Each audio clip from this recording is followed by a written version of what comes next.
Fans, tonight's our senior night. We have the opportunity tonight to honor our senior cheerleaders, song leaders, football players, and their parents and families. We want to thank these student athletes for all their hard work and dedication throughout their careers at Central Catholic.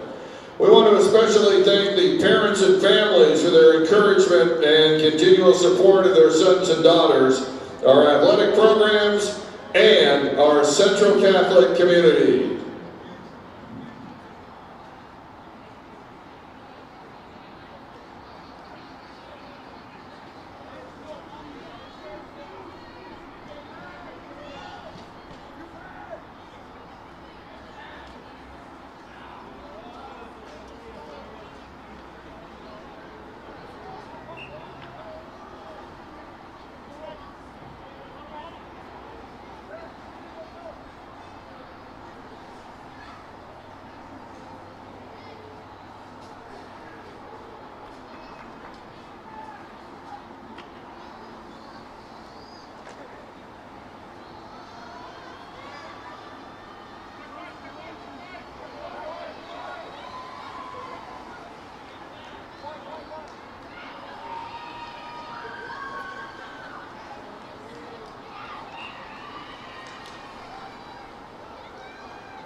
Ladies and gentlemen, we will start tonight's honors with senior members of our cheerleaders and their families. Our first cheerleader is Vivian Bell, Mom Lori Enzo Bell, Dad Tony Bell, and cousins Eloise and Max Funk.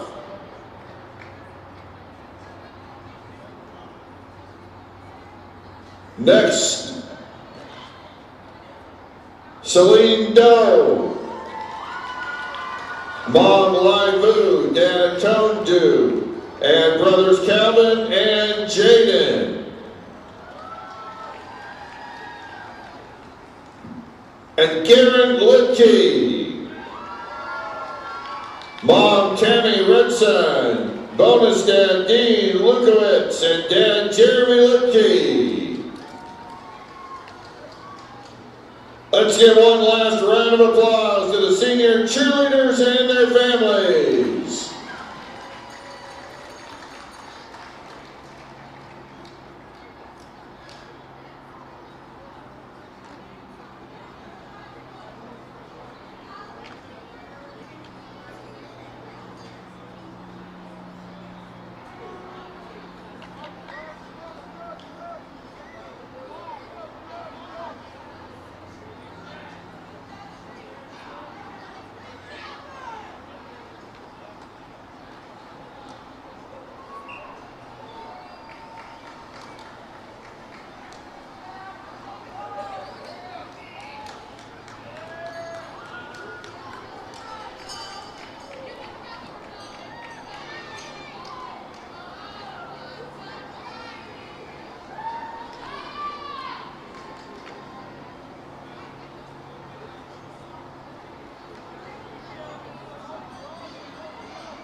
And now, let's meet our senior song leaders.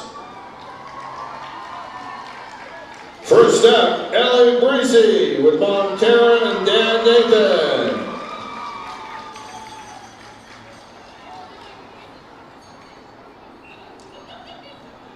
Maya Bruner, parents Brenda Bruner and Matt Shanks.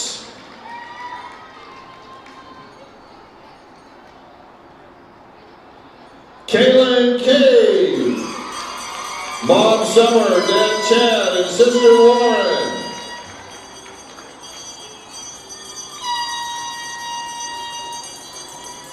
Faye Doherty.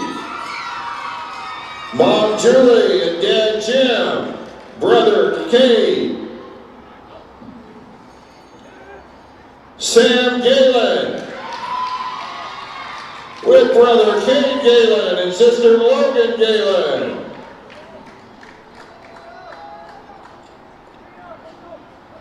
Lori Jesse. Stepmom Sophia, Dad Gerald, and Sherry.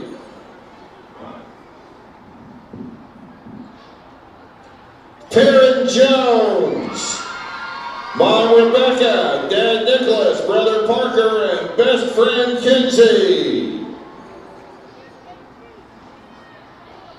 Nia Moore. Mom Deborah, Dad Alfonso. Christina Pham. Mom Gwen Wynn, Dad Min Pham, and friend Ashley. Janae Phillips. Mom Benica and sisters Lulu and Nia.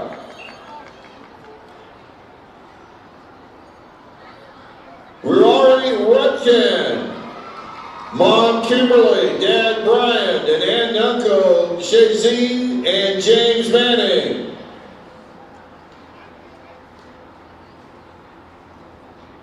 Paige Torrey. Mom Tierney, Dad Scott, and Sister Kate.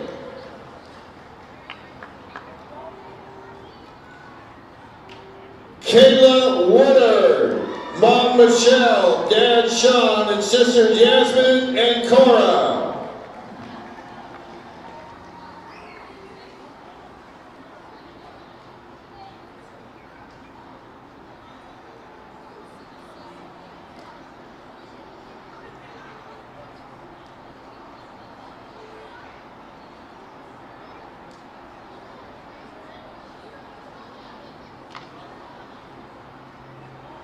Let's give one last round of applause to the senior song leaders and their families.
let's meet our senior football players. First up, Lonnie Barron. Mom Cicely, Dad Damian, and brothers Oliver and Luke.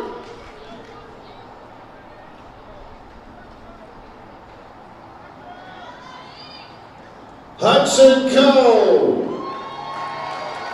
Mom Kenna, Dad Palmer, and sister Hannah. Colin Cotton. Mom Sarah, Dad Ryan, sister Charlotte, and brother Cooper.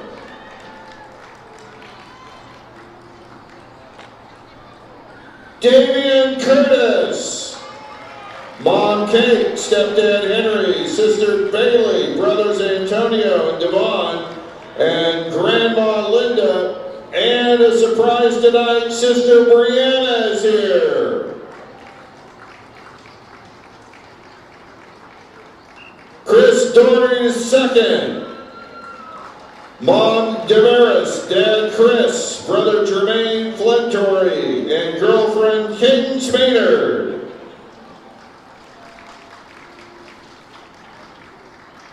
Tyson Davis. Mom Ann, Dad Nate, brother Nolan, sister B, Grandpa Ed, and Uncle Joe.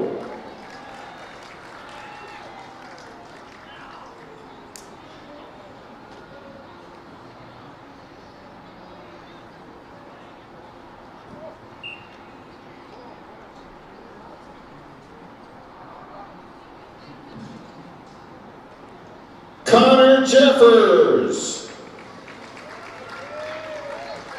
Mom Kelly, Dad Brandon, sister Riley, grandparents Kathleen and Mark, Mackie and Joanne Jeffers, and Aunt Colleen Jones.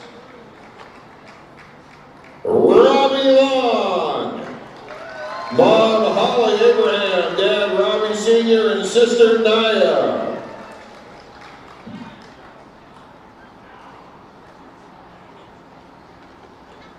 Asa Lundberg. Mom Molly, Dad Chris, brothers Oscar and Eli.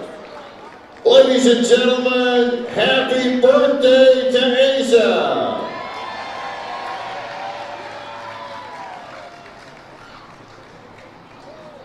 Mario Martinez Ibarra.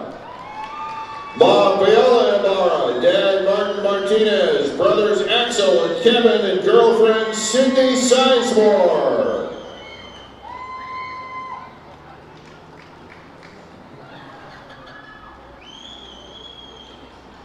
Arinze McGee. Mom Charlene, grandparents Cecilia and Charles II. Aunt and Uncle Jamie and Charles III, cousins Charles McGee IV, and Sakari Haynes.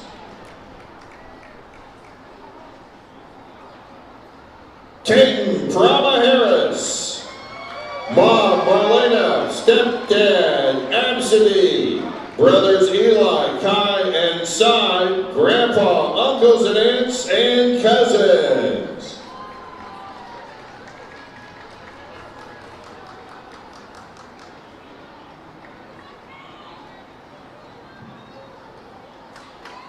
Ladies and gentlemen, Paul Mars. Mom Jennifer, Dad Paul Sr.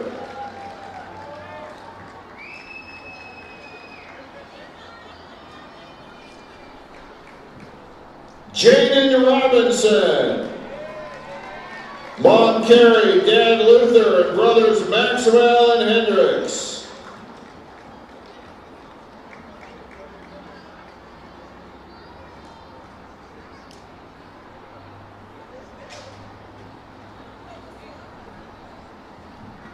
Killian Sombe. Mom Christina, Dad Clive.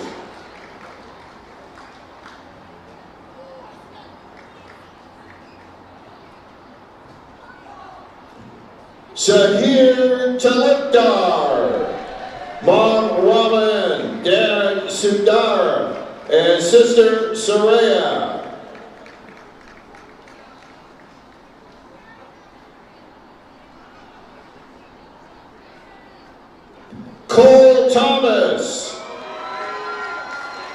Mom Janelle, Dad Jason, and brother Charlie.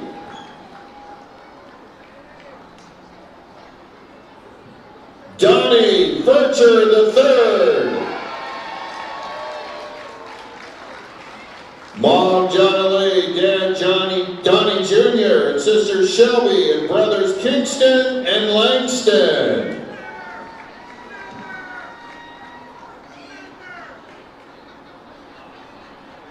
Matt Watson.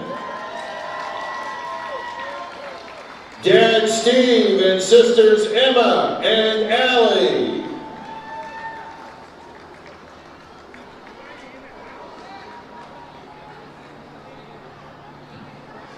And Jake White. Mom Sally Daywood and Dad Mike White.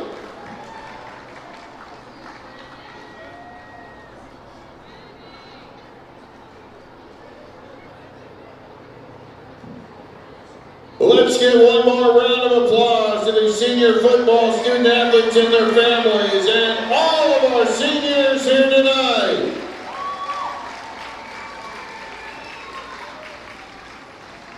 And a special thank you to all the relatives, friends who made it here tonight for these players and cheerleaders and song leaders senior night. We appreciate you being here for them as well.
Check, check.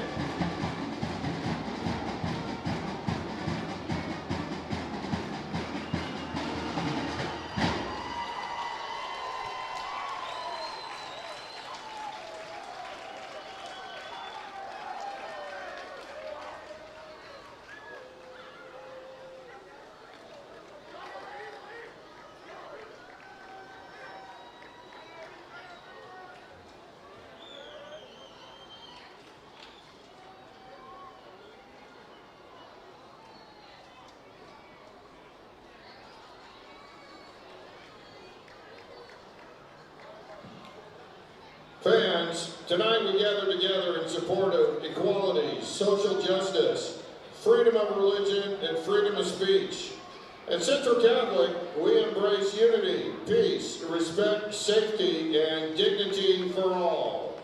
At this time, we ask you to please rise and join Central Catholic Senior R.A. Fitzgerald with the singing of our national anthem.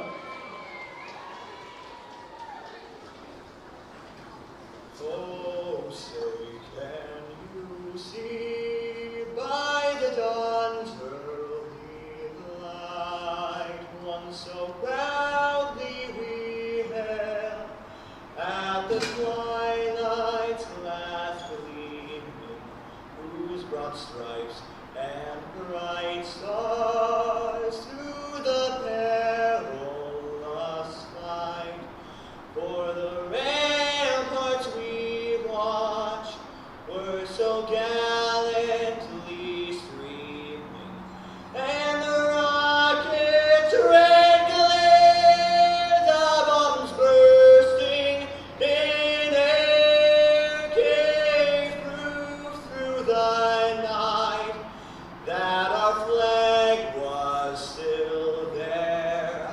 Oh, say does that star-spangled banner yet wave for the land of the free and the home of the brave. Ladies and gentlemen, R.A. Fitzgerald.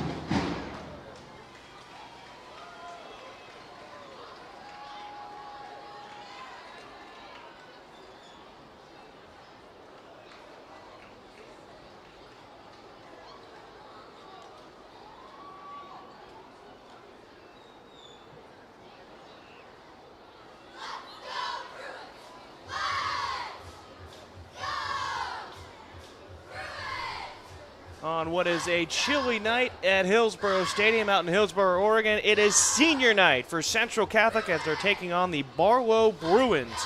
Two teams in the Mount Hood Conference. Barlow stands at 1-5 with their lone win against Gresham. Meanwhile, Central Catholic 5-1 and looking to continue their win streak as they've won 4 in a row since dropping their second game of the season to Lake Oswego. Big win last weekend against Reynolds, 57-0. Unfortunately, though, they went from the 4th team in the state to the 6th team in the state after blanking Reynolds last week.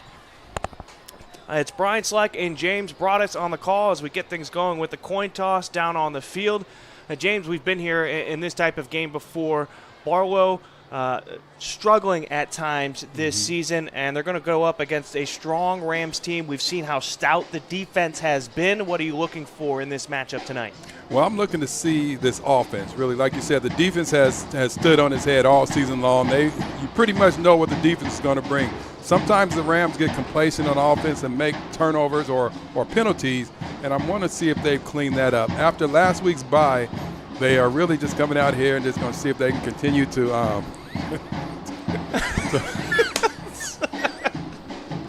I'm sorry. I want to see if they've cleaned up the mistakes that they've made. Wins the coin toss and defers. So Barlow has won the coin toss. They are going to defer until the second half. We'll see what Central Catholic ends up doing. That's interesting. I know that's for years you always took the ball. And then Madden came out, and Madden sort of changed the game, and you start playing the Madden game, and you always deferred into the second half. And now everybody defers. But when you're playing a team like Central Catholic, you want to get the ball. You want to try to get the ball and try to score, because you know at any given point they can score points in bunches, and this game could get into the running clock. So Central Catholic is going to receive the kick, and I'm with you right there. In a game like this, when you're playing an opponent that is, you could say, stronger on multi-facets, you want to set that tone early. You want to get the ball, as you said, score, get a couple big plays possibly, and show that you're not fearing anybody. You don't want to fall behind early. That really gets demoralizing, and it can happen real quick with this Rams team. And if you want to have a chance, if you're a Barlow Bruins team, and if you want to have a chance against a team that's like the Rams that are really good, you're going to have to try to control the clock. And you can control the clock with the offense and take your time, snap the ball 28 seconds gone in the shot or in the play clock, but you're going to have the ball to try to control the clock. Kicking off for the Bruins, it's going to be number 10, Caleb Perry. Doubles as the linebacker and running back for this team. For Central Catholic, you've got senior Cole Thomas back to receive the kick, and then you also have Tatum Prama Harris, another senior. And it's always dangerous to put the hands in Cole Thomas, or put the ball in Cole Thomas's hands. He has 2 different kick returns this year, including what ended up being the game winner against a very, very tough Lake Ridge team in a 14-13 victory just a few weeks back. Onside kick, maybe? Yeah, you could do that. It's not the NFL. You don't have to announce it. Which is crazy. Takes out the strategy of the game, I feel like. Rama Harris had it. Bounces right back into his lap at the 20-yard line, and he'll be brought down at the 31. Tackle made by Caleb Meyer. Prama Harris, if he's able to catch that ball on the run, that's that short kickoff. But if he can catch it on the run, that's when you can make some things happen. That drop just sort of gave the Bruins an opportunity to catch up to him. Starters for Central Catholic on the offensive line: P.J. Tautu at left tackle, Connor Schmitz at left guard, Nate Payau the center, Paul Mars the right guard, and then Kyson Payau the right tackle. And we've got Seeger Milholen, the tight end, split out wide on the far side of the field, a big height advantage for him. Robbie Long, the quarterback. And behind him is Tyson Davis getting the start at running back. We've seen KK Sambe rip off a couple of big plays. You've got Davion Curtis back into the lineup, Jameer Chambry. And then we also have Luddy Barron starting for Central Catholic. Had a uniform malfunction. The lead official saw something, and that needed to be addressed.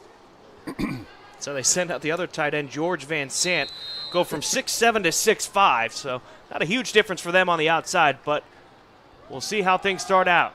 Handoff to Davis, got through one arm tackle, falls forward to the 37-yard line. Tyson Davis on the carry. The Rams have a luxury of just picking a starter in your running backs. You can go with Sambe or Davis. They are both highly effective, and looks like tonight they went with Davis. 2 receivers split out to the far side of the field. Fake the handoff to Davis. Davion Curtis has the ball in his hands at the 45, and he'll be brought down at the 47-yard line. Tackle made by Landon Weimer. Davion Curtis had been injured and had been playing sort of sparingly in the games that we saw. And to get him back amongst the other weapons is just another problem for the Barlow Bruins. Bunch right trips formation this time for Central Catholic. 1st and 10. Long looking to his right. They're setting up the screen. They get it to Curtis. Couple blockers out in front of him. Breaks through an arm tackle. He's at the 30-yard line, breaking away at the 20, 15, and he'll be brought down inside the 5-yard line. Chased down from behind by Jalen Jones. Nice play. We talked a lot throughout the years about the screenplay. The screenplay is a great play to run, but you got to run it at the right time. And that was great timing right there. Great execution. Yeah, you had the push from the Barlow defensive line coming upfield at Robbie Long. Nobody there to stop Curtis. Great chase down tackle, though, by Jalen Jones for the Bruins.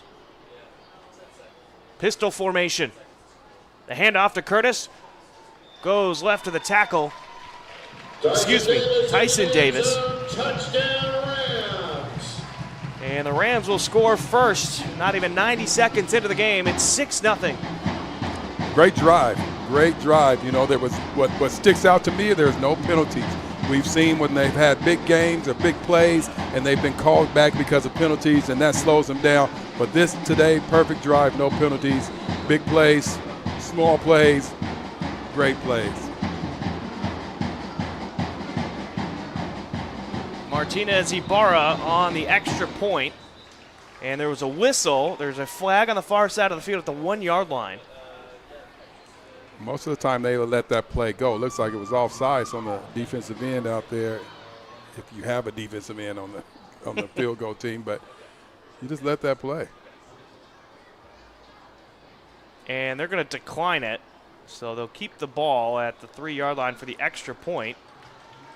They blew that play dead, so I'm not quite sure why Barlow and the rest of the special teams is going off. I think Coach Landgraf tried to pull a fast one and say, we'll decline it because he saw it go through, and then the official, he went for it. But like you said, they had blown the play dead, so the play didn't even count. So we'll line up for the extra point again. It is senior day. So Mario Martinez Ibarra for the extra point, a senior kicker for Central Catholic. It's up and it's good, and it's an early 7-0 lead.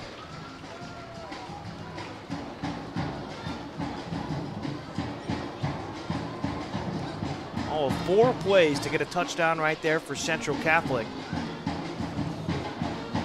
This was the danger of deferring until the second half. Like you said, that offense, they can move that offense, and you want to try to score early. The Rams can score early, and then you're playing catch up the whole time. So I'm wondering how they're feeling about that first coin toss decision.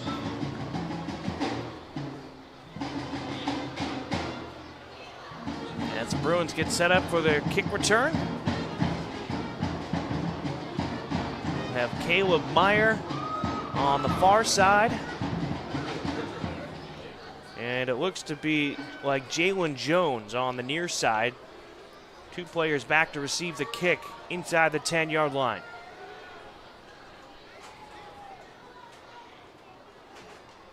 Caleb Meyer, Jalen Jones. The Rams do this fake kick, turn around, fake kick type thing, and I'm just waiting for one of these times that they turn around and actually kick it.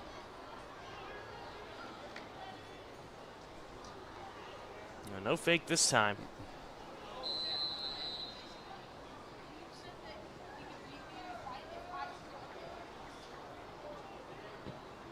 Martinez Ibarra with the kick. And it's taken by Jones at the 15-yard line. Goes to his far side. Got through a one-arm tackle, through another, and he gets tackled at the 30-yard line. So good starting field position for Barlow. Tackle was made by number 80, Zaire Belkoff. Zaire Belkoff on the tackle. Jones was running hard right there on that. Now, if that's part of their offense, if that's things to come, then we might could have something here.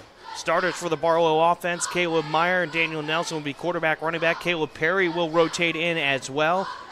Stephen Amadio is the wide receiver, along with Drew Miller, the tight end. Terrence Harper will be wide receiver. Rafael Warner-Lopez, Daniel Gallant, Sonny Banks, Jacoby Worley, and Evan Farrow are the offensive linemen for the Bruins. It's a handoff to Meyer. Goes outside. Quickly met by 2-3 different Rams. Looked like Colin Cotton was the first man to meet him. Cole Thomas was in on the tackle as well, along with Hudson Coe. Yes, like Cotton came over there, grabbed him first, and called all his buddies, and they came and just wrestled him to the ground. It's going to be tough to run. It's been tough all season long for teams to run against this Rams front four. There's a pickup of 3 on the play, 2nd and 7. Two receivers far side, tight end and receiver on the near side. Meyer behind the quarterback. Slipping one tackle out of the hands of Cotton. Ball's on the ground. We'll see who recovered it. It looked like Barlow did. Caleb Perry, the other running back. Sam Wright has the ball in the middle of the field, just gave it back to the official, but looks like they ruled it down. We have the replay.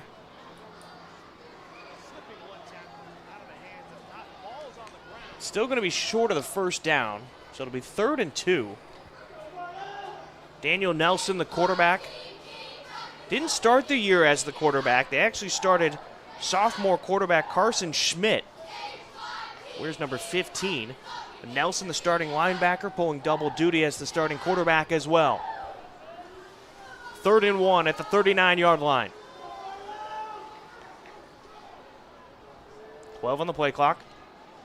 Hand off to Meyer, goes to the right side, bursts through the initial line, gets past the 45 and brought down at the 47-yard line.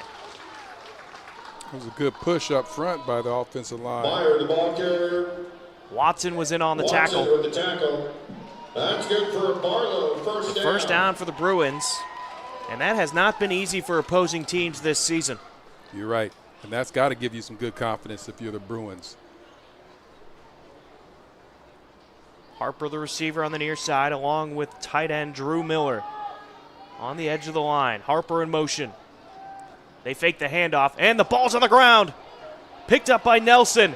Hudson Coe chasing him down from behind, and I think they might get him for a horse collar. The flag came out pretty quick.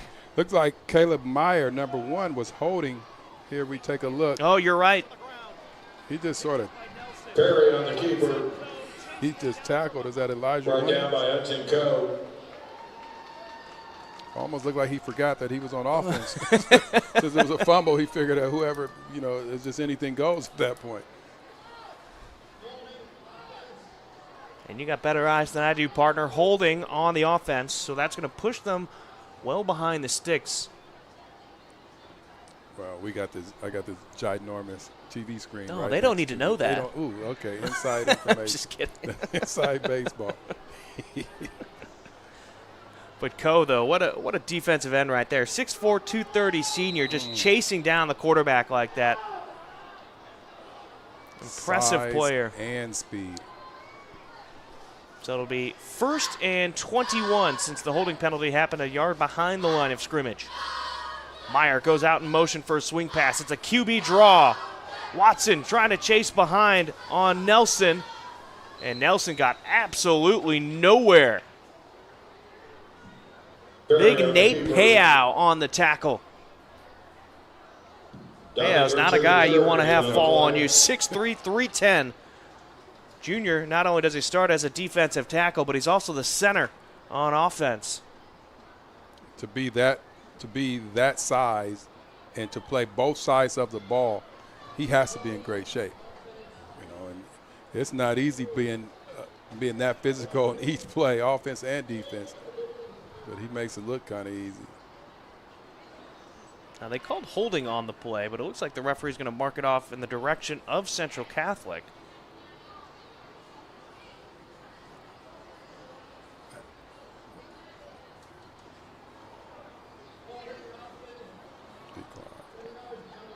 Penalties declined by Central Catholic, so it'll be 2nd down and 26 after the 5-yard loss. We touched on it. Barlow needed a great drive to respond to Central's drive, and they had something going, but now they're moonwalking like Michael Jackson. They're going to have to stop getting penalties if they want to stay in this football game. Nelson and Meyer will be the quarterback and running back. In motion, Caleb Perry. Swing pass out to Perry, high. And that'll fall incomplete. Coming up to possibly make the play was Elijah Williams, and that could have been dangerous. That could have been dangerous in a couple ways. Elijah Williams was coming and playing the ball. He didn't feel like he was looking for that pick six, but if he would have came up looking to make a hit, he could have really did some damage because the receiver was exposed by that throw by his quarterback. So 7:41, clock stopped. It'll be 3rd and 26. Nelson with the cadence. Drops back, slant pass, finds Miller. Gets past the original line of scrimmage and brought down on Central Catholic's side of the field at the 46-yard line. It's Asa Lumberg on the tackle. It's a nice chunk play right there. I would say you could feel more comfortable going for it on 4th down right here, but they're going to send out the punt team. And you see, just right through the zone, found the perfect spot to deliver that ball to Miller. Right. There was a small window right there, and Nelson found that window, hit him on a quick slant. You're going to have to hit him on some quick hitters because of that pressure. I'm surprised that they're actually punting that. Matthew Rossi on the punt. Cole Thomas didn't field it cleanly. He'll pick it up at his own 3-yard line. Has a lot of field over here. Broke through one arm tackle and finally brought down. His forward momentum should get him to the at least the 4-yard line, but a good special teams tackle by Jaden Tove. Yeah, that's 2 special teams plays where they have misjudged the ball. And on the kickoff, they dropped the ball. This one right here sort of skipped past Cole Thomas. And at that point, you're just trying to make up anything. And he gets out. They gave him the spot at the 2-yard line. Yeah, you're right. So it's going to be 98 yards to get to the touchdown for Central Catholic. Let's see how the offense responds. Tyson Davis, not the running back this time. It's KK Sambe, the other senior running back. Sambe has been running the ball really well. They're going to hand it off to him. And he got absolutely nowhere. Daniel Nelson got a great push on the snap to get through the line, and the starting quarterback and linebacker makes the tackle right there. You don't see that combination very often. Starting quarterback and starting Mike linebacker. The man is never coming off the field. Not at all. But again, if you have the leadership to be a quarterback, then you have the leadership to be that inside linebacker. Curtis, Chambry, and Barron are the receivers on the near side. Another handoff to Sambe. Outside zone for Central Catholic. Team pickup there as they get 5. That'll make 3rd down much more manageable. Sambe, the ball carrier. Sonny Banks. When you consider your team as a championship team, you look for challenges like this to see if you can put together a 98-yard drive. You can see if you can really execute back in the back of your end zone, because if you're going to win a state championship, you're going to be put in these type of positions at some point.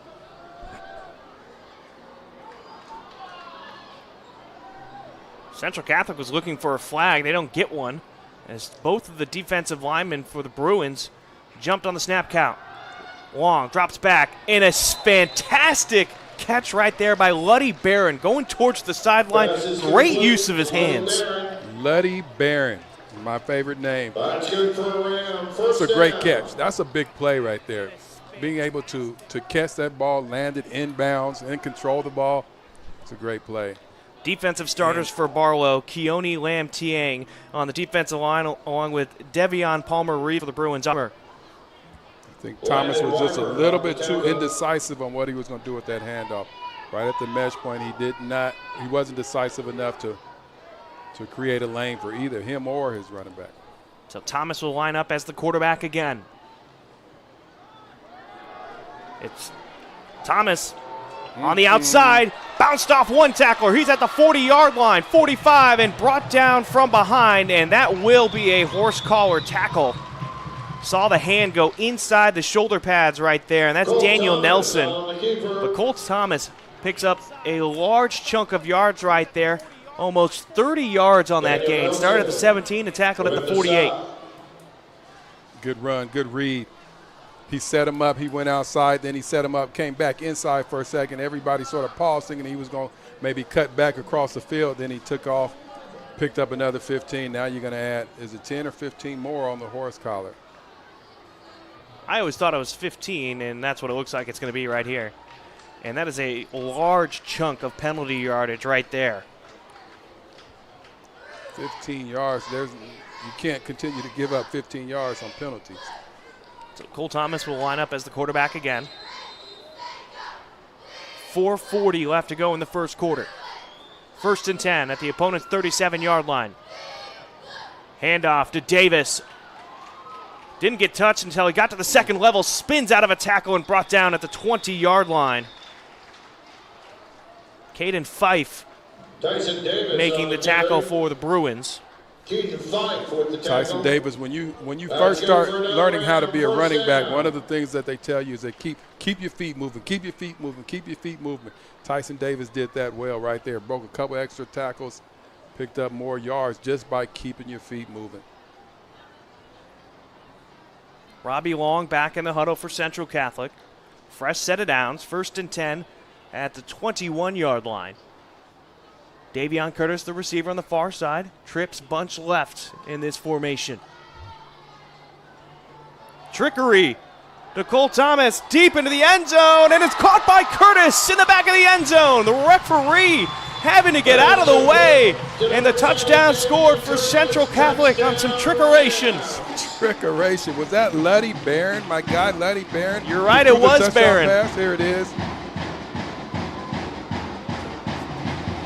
Look at the referee doing a great job sliding out of the way to not get in the vision of Curtis as he makes that catch in the back of the end zone.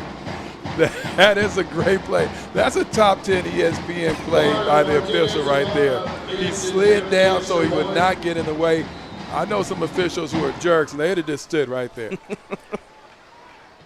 That was a great play. Martinez Ibarra gets the extra point, and it's now 14-0. And Luddy Barron with the touchdown pass. Off the double reverse. When Cole Thomas handed it to Davis, Davis flipped it back to Barron. Barron, yeah. And Barron throws a touchdown pass. I was so excited at looking at the official and looking at Barron throwing the ball. I didn't even see who caught the touchdown pass. It was Davion Curtis. Davion Curtis, man. Everybody gets involved in that. Every play made this evening isn't just about points on the scoreboard. It's about making a difference in the lives of those. Quickly, 2 touchdowns in the first quarter for Central Catholic.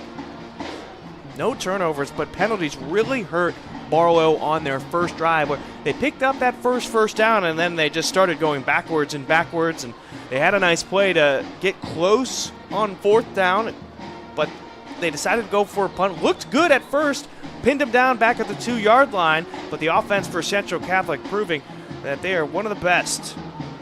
98-yard drive with facing only 1 3rd down. The Bruins, like you said, they had a good drive going, and that holding penalty when you were holding and you didn't even your quarterback didn't pick up any extra yards because of the hold. It just really set them in that hole. They couldn't get out of it.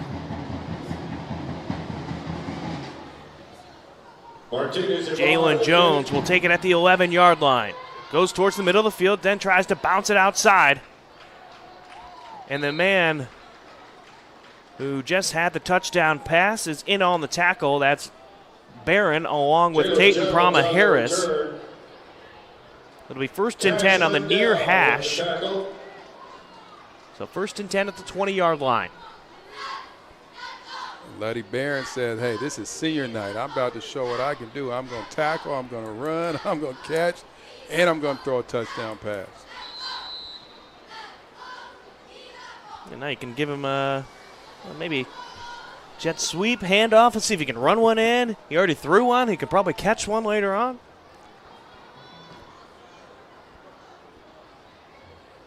It'll be pistol formation. Caleb Meyer, the running back, behind Daniel Nelson. Miller in motion, going out wide. And 2 different Central Catholic Rams are in on the tackle. Caden Poobles. Daniel Nelson sacked on the play. And I don't know if you saw that one, but it looked like Miller was sort of running a wheel route to get all the way up the field on the far sideline. If he had maybe another second or two, he would have let that ball go. But the Rams defense pinning their ears back and getting through the line for the sack. If he had. If. There's a whole lot of quarterbacks that have faced the Rams defense that have said, if I had more time. They're going to hand this one off to Meyer. He's going outside past the left tackle and whipped to the ground. Jake White makes the tackle. And he actually lost 2 yards on that play, so that'll make it 3rd and 17 at the 13-yard line. I think from what I've seen, your chance for success is to run up the middle. Yep. And try to just get 3 or 4 yards. But every time that they've been trying to get to the perimeter, and not just in this game, but teams that have been trying to get to the perimeter against the Rams defense have not been very successful. 2 receivers and a tight end on the near side of the formation. Nelson looks to his right, wanted the slant, now running for his life. Slips 1 tackle. Cotton can't make the tackle, and then 3 Rams get to him near the original line of scrimmage. Nelson on the keeper. Poobles was there, Prama Harris was there as well. And so that'll bring up 4th down and 12. What I just saw is what I believe I was looking at, where a couple of Ram defenders coming in trying to punch at the football. You know, that peanut punch that we see so much in the NFL. It's a good strategy, but I'm not a big fan of the punch and you don't make the tackle. And that ball will go out of bounds near the 35-yard line. So about a 17-yard punt on where it went out of bounds. And I get where you're coming from. If you're going to attempt that, at least try to make a wrap and a tackle on the play as a defender. And maybe that was a point of emphasis, something maybe they saw on tape, that maybe Nelson doesn't take care of the ball as much or as well as you would hope, and maybe you can punch that ball out, but no turnover. And so that'll be 1st and 10. What looks to be at the 33-yard line for Central Catholic. Curtis and Chambry, the receivers, on the left side. Long is looking for Chambry on the corner route, and he catches it at the 4-yard line and walks into the end zone. 1 play, 33 yards, and a touchdown. It's 20-0. And I want to see that again. That looked beautiful right there. That was a great pass by Long. He put it in a spot where only Chambry could catch it.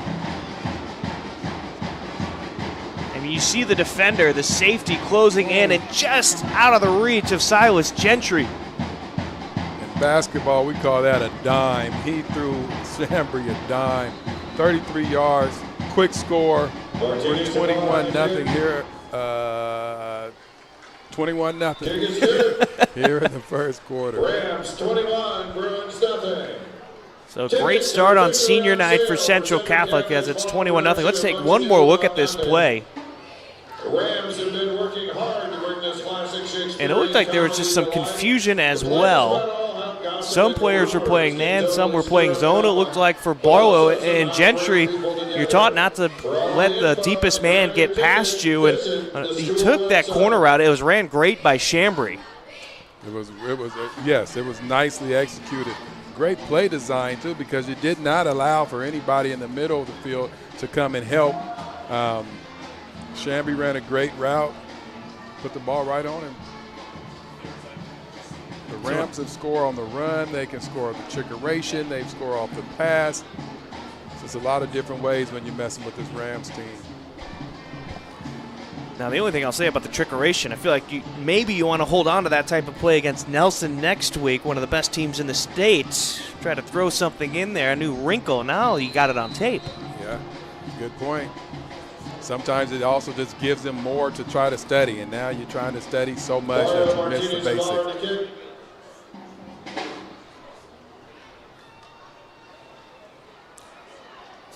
Over at the 8-yard line, spun out of a tackle and gets hit hard.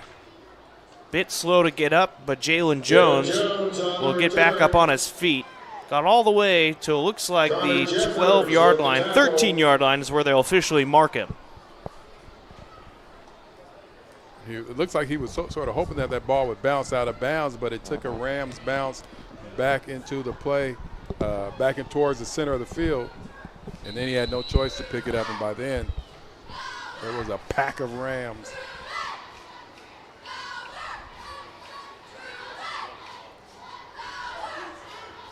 Miller, the tight end. It's on the near side at the numbers. High snap by Nelson, able to corral it. Now he's running around trying to find a space, and Donnie Vercher meets him in the backfield. Eventually, he's going to be brought down by Tyson Davis. Donnie Vercher, the third, first man to hit him. Donnie Vircher, he comes in, he always comes in with bad intentions. But you can't have bad snaps. You know, that was a bad snap. Nelson had to try to make a spectacular catch just to get control of the football. And by that time, there's not a lot of room for you to do anything next.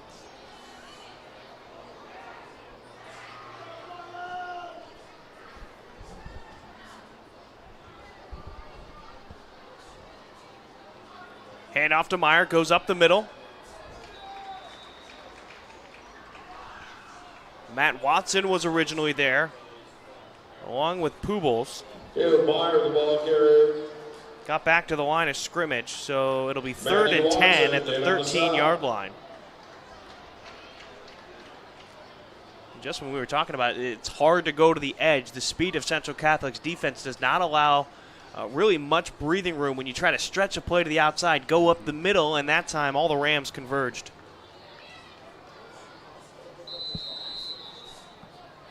And that is the end of the first quarter, and a great start for Central Catholic. 21-0.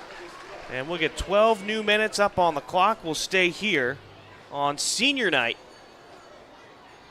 And James, you look at what the defense has done, stellar as ever. Offensively, though, you were talking about not wanting to see penalties, to see how they were going to come out in this one. And so far, I think it's looked crisp and clean for them. No laundry and a lot of big plays.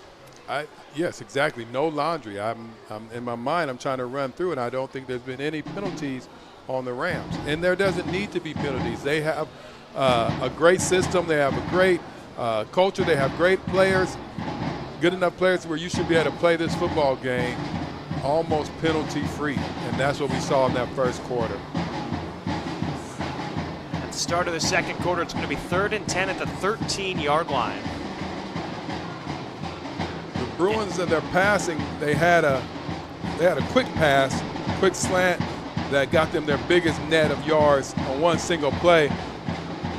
They probably will have to go back to those type of plays, those quick hittings, those 2, maybe even 1-step drop, because anything else is just not having enough time to materialize. Yeah, it's already tough being what was the backup quarterback. Now you're the starting quarterback, but even some of the snaps haven't been clean too, and that really ruins the timing of certain plays, whether it's going to be a pass or a handoff. A couple times we've seen Nelson having to corral a snap and then just almost panic running out of the pocket. Yeah, you never want to panic run. No. I've seen enough Jason and Freddy Krueger movies to know panic runs don't work. Nelson towards the sideline and through the hands of Amadeo. Pass intended for Steve Amadeo. That'll bring up 4th and 10. Nelson put it in a good spot, maybe a hair high for Amadeo to try to corral in. He was at the sticks, and that brings up 4th and 10. See if they'll get a better punch off the foot of Matthew Rossi. For the Bruins.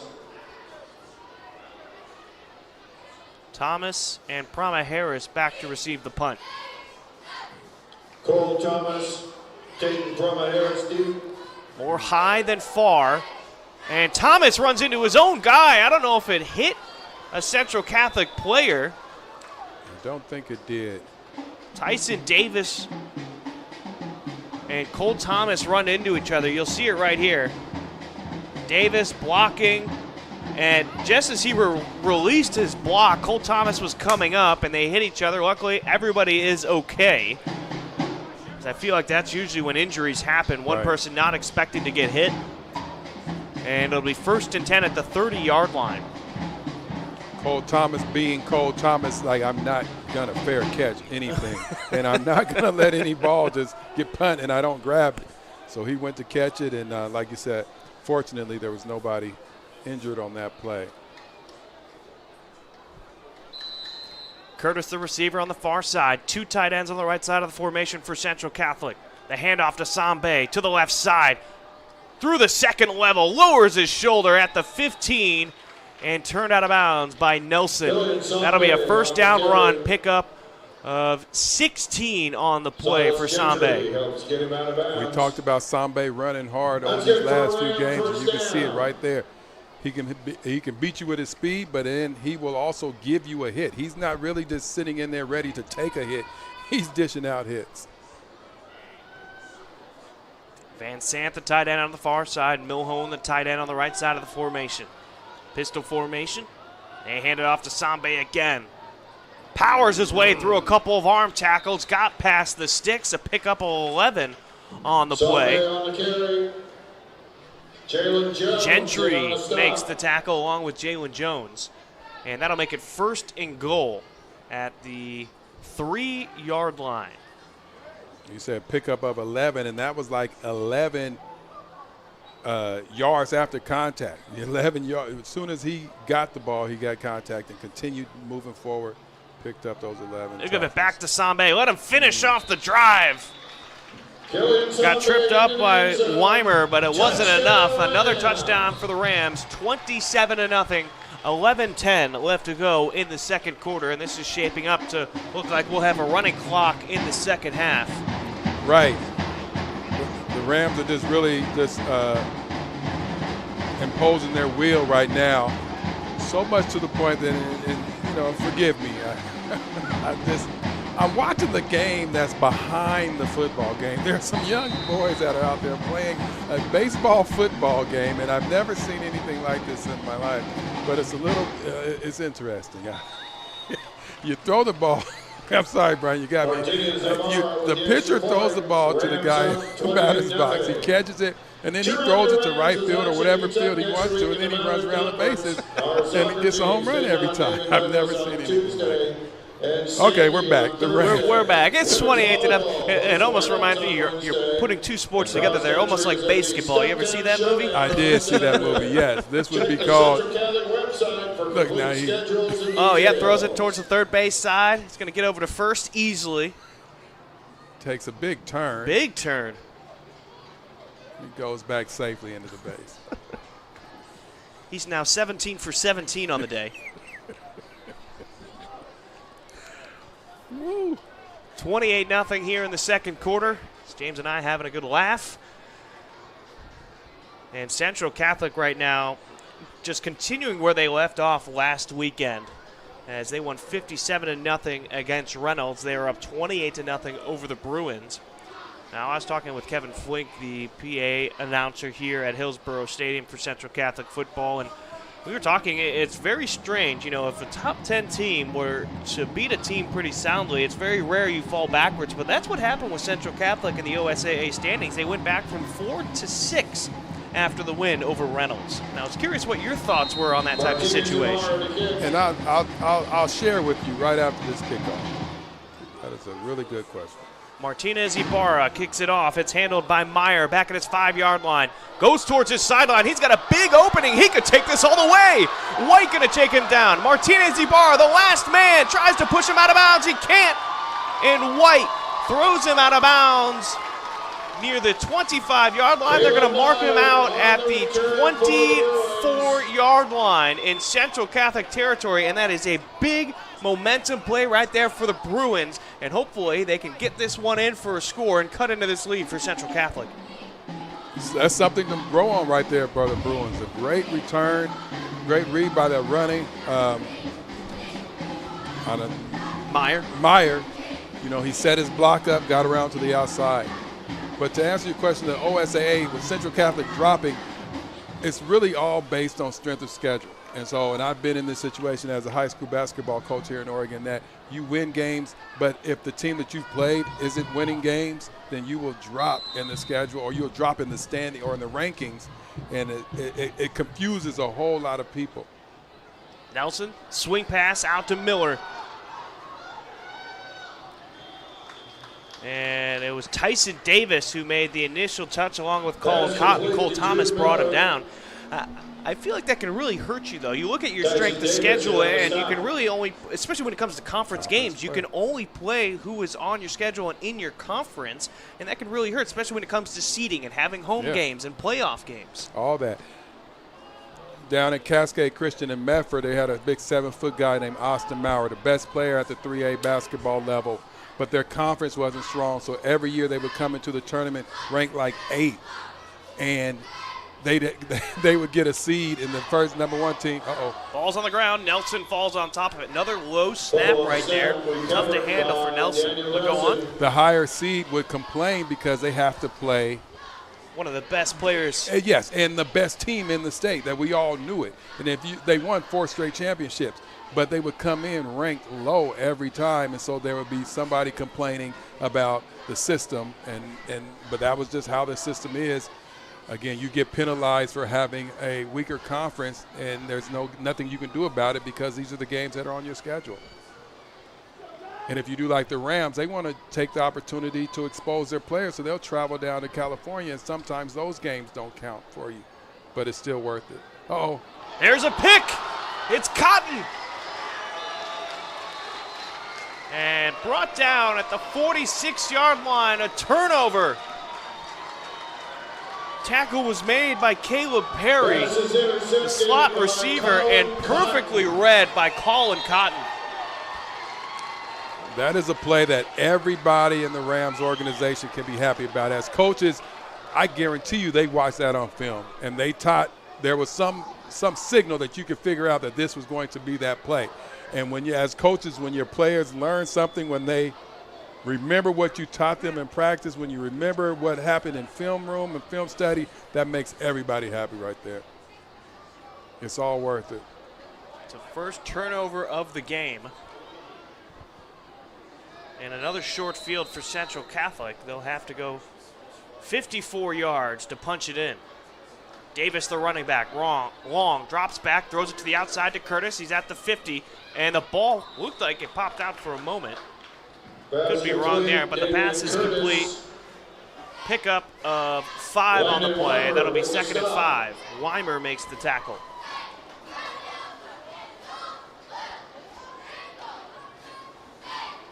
The Rams could hurt you in so many different ways. It's just incredible. This looks like a pass.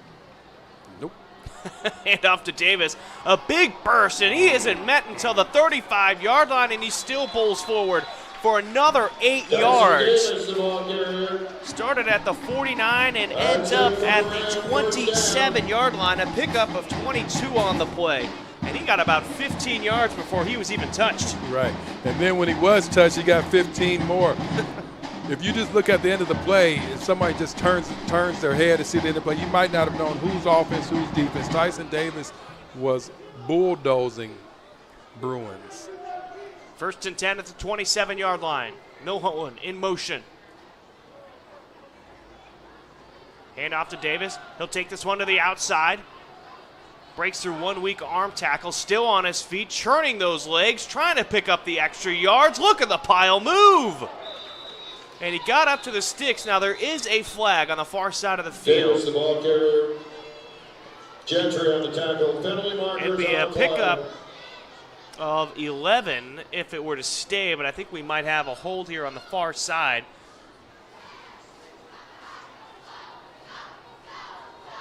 So the clock stops at 8:02. Referee's talking things over.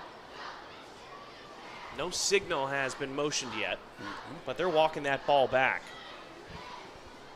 I spoke too soon about the penalties. Well, it was bound to happen at some point.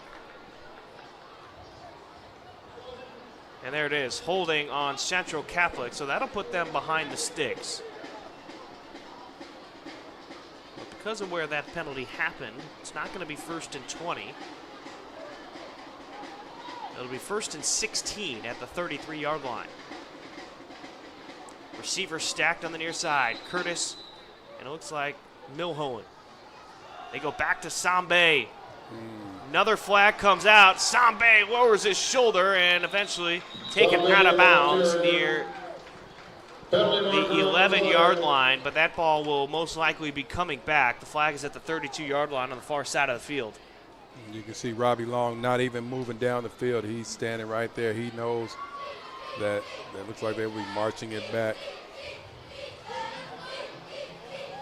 It looked like Sambe wanted to go outside with it first and then cut it just a little bit inside where the tackle and tight end were. And sometimes that confuses your blockers, your line. They are setting up to give you outside running room, outside leverage, and then you cut back. And now their instincts is to grab, and I think that's what happened right there. 1st and 26 at the 43-yard line. Barron is the lone receiver on the near side.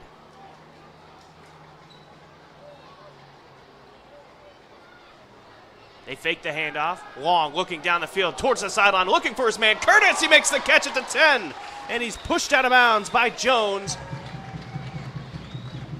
at the 5-yard line. Pass complete, Damian Curtis. A pickup of over 35 yards right there. And First down. a great adjustment by Curtis. You said a great adjustment right there.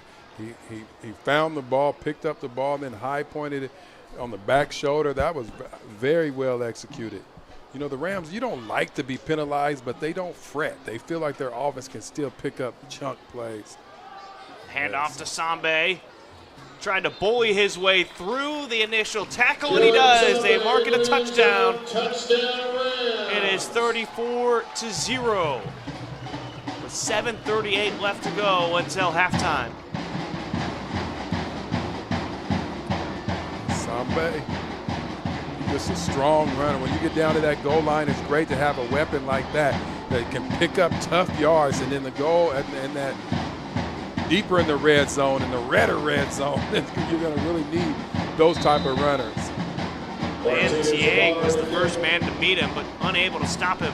Martinez Ibarra had his kick blocked, and I thought there might have been some movement on Barlow. They got an excellent jump. We'll see the replay right here. Congratulations to alum Galen Rupp from the class of 2004. Galen will be inducted into I think he was okay. Just a great jump right there by Terrence Harper.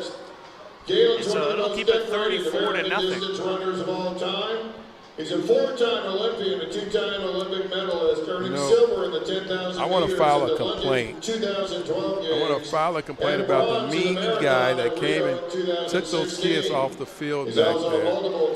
He made them stop playing their foot baseball game, and now there's nothing else to watch on that backside. Are they over there behind the goalpost now? Now they're just playing a regular old game of catch. They could have created something that the world could have took off. You know, ESPN shows they show kickball championships. They show cornhole. They were showing ping pong and Papa Shot.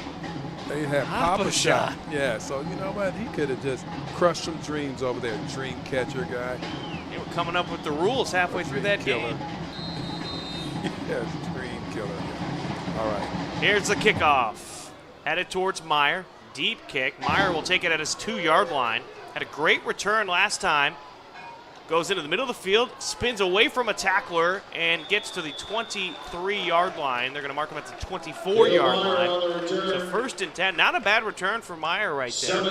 No, and it makes me think about the last return. And we didn't give him enough credit, but Ibarra pretty much saved that touchdown. 100%. Kept this shutout in order just by slowing him down, just by slowing Meyer down, and he gave opportunity for his teammates to catch up to him. They stopped him, and then, as we can see, Barlow could not move the ball much after that.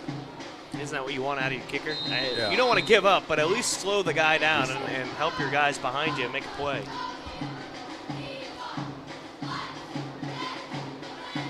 Miller in motion.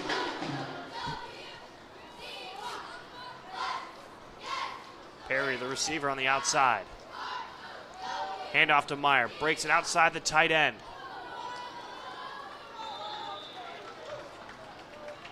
Pickup of 4 on the play. Caleb Meyer on the carry. And on the tackle was Paul Mars. 2nd and 7. It should be 2nd and 6. 2nd and 6 at the 28-yard line.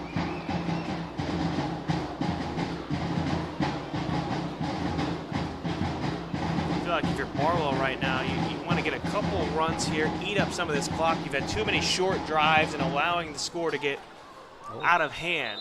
Oh. And a big push up front right there for Central Catholic. There is a flag on the play, though. That was Kyson Payout. The center sort of did like a double pump right there on the snap. Yeah, that'll be counted as a false start. Yeah. Payout took it as an opportunity to just bully the other offensive lineman.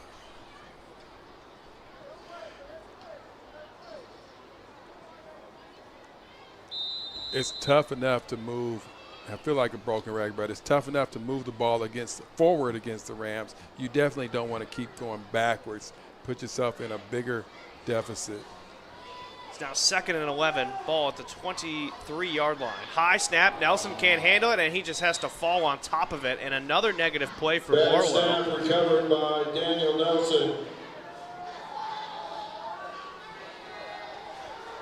Negative plays that aren't even giving you a chance to have a positive play. You've lost 15 yards in 2 snaps.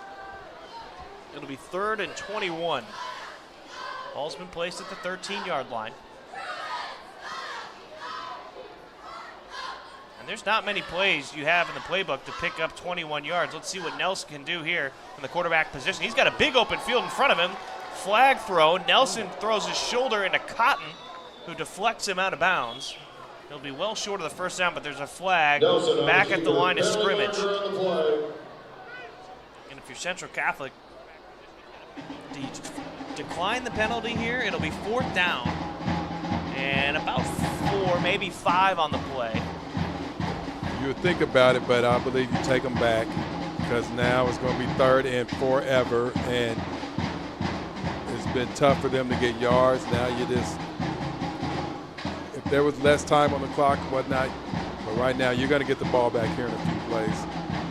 And that's what they're going to do. They're going to accept that penalty.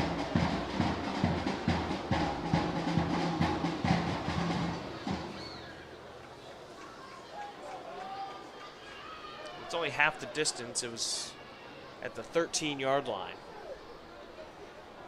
And half of that is. Oh, no, you're asking a guy who took 1 math class in college, man. Come on, you can't do that to me. Half of 13, 6.5 yards. 6.5 yards.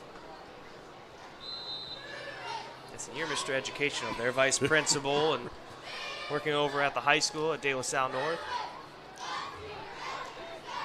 Ooh, a little trickeration. That one goes to Perry on the run. No gain on the play.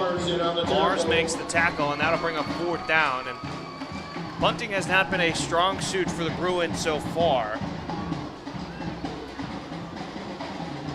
You know, I'm sure there's people watching here on the Oregon Sports Beat, and they're wondering why don't you just go for it? And you know you got 4th and forever, but you have to, as a coach, you have to try to teach the game the way it's supposed to be played. This is a punting situation, so you go ahead and punt and hope for the best. There's one of the better punts so far tonight for Rossi. Punting deep into his own end zone and gets it out to the 32-yard line, it looks like. So 4:56 left to go. Central Catholic has an opportunity to get some points on the board. Now it has to be 35 points or more to get the running clock, and with the blocked extra point, it's currently 34-0. And the running clock is only in the second half, correct? Correct. So they still have time to make a lot of fans happy.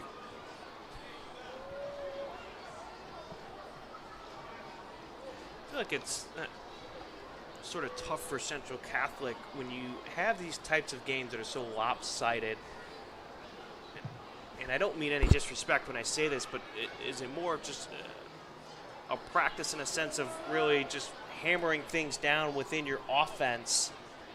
Because normally I feel like you'd want to be put in, you know, tough, hard-nosed situations of practice for playoffs that come up. You scheduled those hard games at the beginning of the non-conference season at Central Catholic in California, Lake Oswego, Jesuit, and Lake Ridge. Those are 4 tough opponents. And once you've gotten into conference play, they've scored 99 points and given up 7 so far through the first 2 games. Yeah, you know, you want to be challenged, but at the same time, like we said earlier, you can't do anything about the games that are on your schedule from your league. Curtis gets the handoff, shakes and bakes a little bit, got to the 20-yard line. Pickup of 7 on the play. It'll be second and 3. Drew Miller with the tackle. Jones and Miller make the tackle. Second and 3 at the 20. You come into every game giving that team the same amount of respect as you gave Central Catholic from California. And then as the game goes on, you start to just want to, you see now what this game is looking like. Then at that point, you just start trying to work on things and just shore up some things so that you're not making mistakes when it comes big game time. RPO, they get it to Chambry, breaks away from a tackle at the 10, chased down from behind by Nelson. Brought down at the 9-yard line, pickup of 11 on the play. And that'll be first and goal at the 9.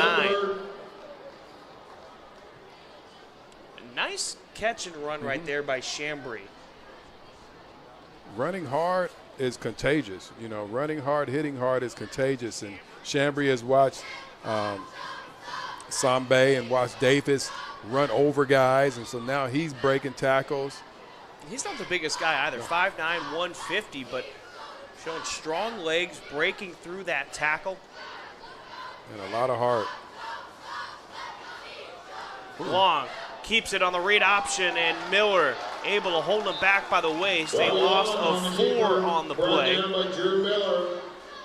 And I don't know if that was necessarily read option or that was Long just trying to keep it from him for himself, as the 2 defensive ends closed in quickly on Tyson Davis. Nelson. He might have had a better eye for it than I did. Well, it looks like Nelson just Long decided to not hand that ball off. You know, he was trying to read his defensive end, and he may have misread it, but it's a great play right there. Nice play right there by Nelson. Long looks to his right, has the slant, and staying on his feet, it's Prama Harris. Touchdown for Central Catholic. That'll make it 40-0. Prama Harris had that pass, sort of took his momentum down to the ground, stayed on his feet, and lunged just enough to get it past the touchdown end line, or the goal line, excuse me. Get another look at it. Double slants, double in breaking routes right there, and he picked the outside, the most outside guy, Prama Harris. He makes a catch. Nice pitch and catch. Low kick from Martinez Ibarra, but it's good for the extra point. 41-0 with 3:02 remaining until halftime. 11 yards. That's twice. Terrence Harper, he got in there and he blocked one kick, and then right there he was real close to almost blocking that Has the PAT. slant, and Those are the staying on things his that feet. you look at as a coach, as you're trying to figure out how you can shore up. That's what you can't sort of simulate in practice. So when you have games like this that are sort of getting out of hand, you start looking for those things that you can talk to your team about and express the importance of. It's tough winning a state championship, and you have to be good at every level. Recapping some of the scoring, we've had a touchdown run by Tyson Davis, a touchdown run by KK Sambe, a touchdown pass from Luddy Barron to Davion Curtis. We've had a touchdown from Robbie Long to Chambry. And now you've got a touchdown pass from Robbie Long to Prama Harris. And looking back at that replay, he could have gone to Chambry on the inside slant or Prama Harris, and he went outside with it. Robbie Long is no dummy. He knows how to make everybody happy, you know. And now Prama Harrison Spread scored. the wealth. Spread the wealth. 5 different players have scored. Yep. Come on, that's good football. Meyer doesn't field it cleanly, picks it up at the 10, goes towards the middle of the field. And Matos, number 47, gets the tackle. It's okay, just breathe it out. Breathe it out. Man, I have 2 college football teams, the Miami Hurricanes and, of course, the Oregon Ducks. If you're in Oregon, you have to root for the Ducks, correct? Correct. I say that, but my wife went to Oregon State, you know? I don't have to agree to cheer for the Beavers, though. That's the thing. Okay. Well, then that means you guys have a great marriage. And both of my teams lost in these last games. It's a new week for Oregon, though. They can turn it around. Yeah. Rutgers this week. Is it in Piscataway? Nelson double clutches and throws high. Pass was intended for Amadio. Pass And a full intended incomplete, 2nd and 10. for Amadeo's incomplete. Yeah, he tried to set it up with a little pump, sort of like maybe a little of a slant and go. I didn't see the exact route, but he was very indecisive at the first. I think he had hands up in his face. Oh, okay, so he was pumping out of necessity. Yeah, you had Matt Watson, 6'4", 220, closing in on Nelson. I bet Nelson, after these plays, he gets up and starts counting Rams because it feels like there's more out there than it is. Hand off to Perry. Got it inside. And Hudson Coe made that one look too easy, bringing him down with what looked like one arm before he wrapped him up. Got to the 20-yard line, to the line of scrimmage. It'll be 3rd and 10.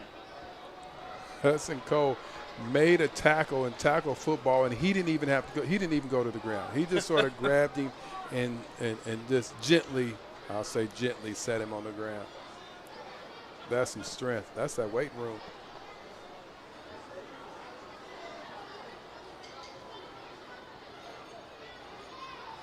Nelson trying to throw the slant. This time he does get it to Amadio. Twisted around. He looks to be a yard short, and he will be. Amadio. Mundell makes the tackle. It'll be 4th and 1 at the 29-yard line. This is 4-down territory. The score is already into the zone where it's running clock here in the second half. This is 4-down territory. I'd go up and try to change the snap count, see if I can get a quick 5 yards this way, because that's probably your easiest way to get 5 yards against this Rams defense. I like where your head's at. Got 2 receivers and a tight end. Take the timeout, coach. Timeout taken by Barlow with 1:25 left to go until halftime. Use this as a teaching moment if you're Barlow. Yeah. First timeout. And you come out and you're in that huddle. And right now, as the coach is telling them, look, we're going on 2. Nobody moves. We're going on 2. And then you go out there and somebody probably moves, but that's what you should be telling them right now. We're going to get this, we're going to get this first down and just try to build. You got to just find small things to build on. Right now, the Rams, the coach is telling them, watch the ball, stay true to your fundamentals. And don't give up anything easy.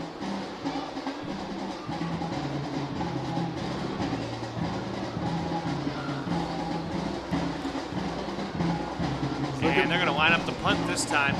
Not going to go for it. So Barlow has decided to change their mind with $1:25 left until halftime. Off the foot of Rossi. Lands at the 50-yard line, takes a Bruins bounce, and smartly not touched by Amadio until it started to go backwards. So 1:14. It'll be 1st and 10 at what looks to be the 42-yard line on the far hash for Central Catholic. It's an interesting decision. You call the timeout to go out there, and change it up into the punt.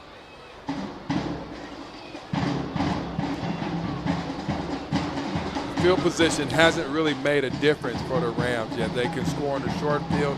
They win a 98-yard drive. So wherever you're punting the ball, the result of that punt is not going to phase the offense too much.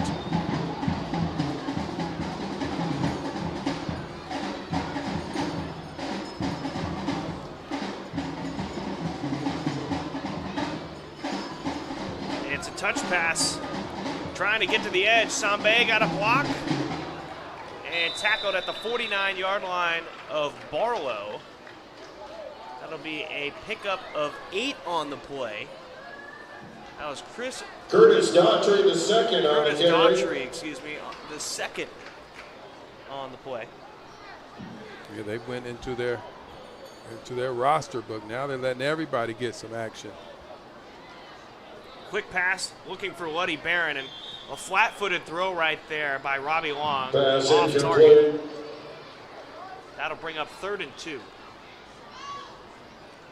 What I like about that, right after the play, Robbie Long and Luddy Barron are talking about their connection right there. Long thought he was going to do something else. Barron stopped instead of moving forward. He sort of stopped and came back towards the quarterback. Quarterback thought he was going to take a step forward. They talk about it, high five, and move on to the next. That's how you get better. Long finds Barron this time. The connection's still good. Tackled at the 43-yard line. Enough for a first down. Pass complete to Luddy Barron. That's good Pick for up of Ram. 6 First on down. the play. Stops the clock at 59 seconds as they move the chains. No huddle for Central Catholic. Long drops back, goes for the deep throw, and overthrows Curtis by a good 4 or 5 yards. Long's pass incomplete. Tried to go for the home run ball. Picking up from what the kids were having on the baseball field. Exactly. He watched that game over there. That was just, he just got a little excited right there. He saw the opening. Curtis was basically running free. Yeah, the safeties were split right there, and you could see Curtis running a post pattern. Sure, he would love to have that back. I wouldn't be surprised if they went back to it within the next couple plays. Sambe, the running back. 3 receivers split out wide to the left. Long looking over the middle, finds Van Sant at the sticks, turns upfield to the 29-yard line. Pickup of 13, that'll move the sticks. 40 seconds until halftime. First down. Milhoen in, Van Sant off. Tight ends change.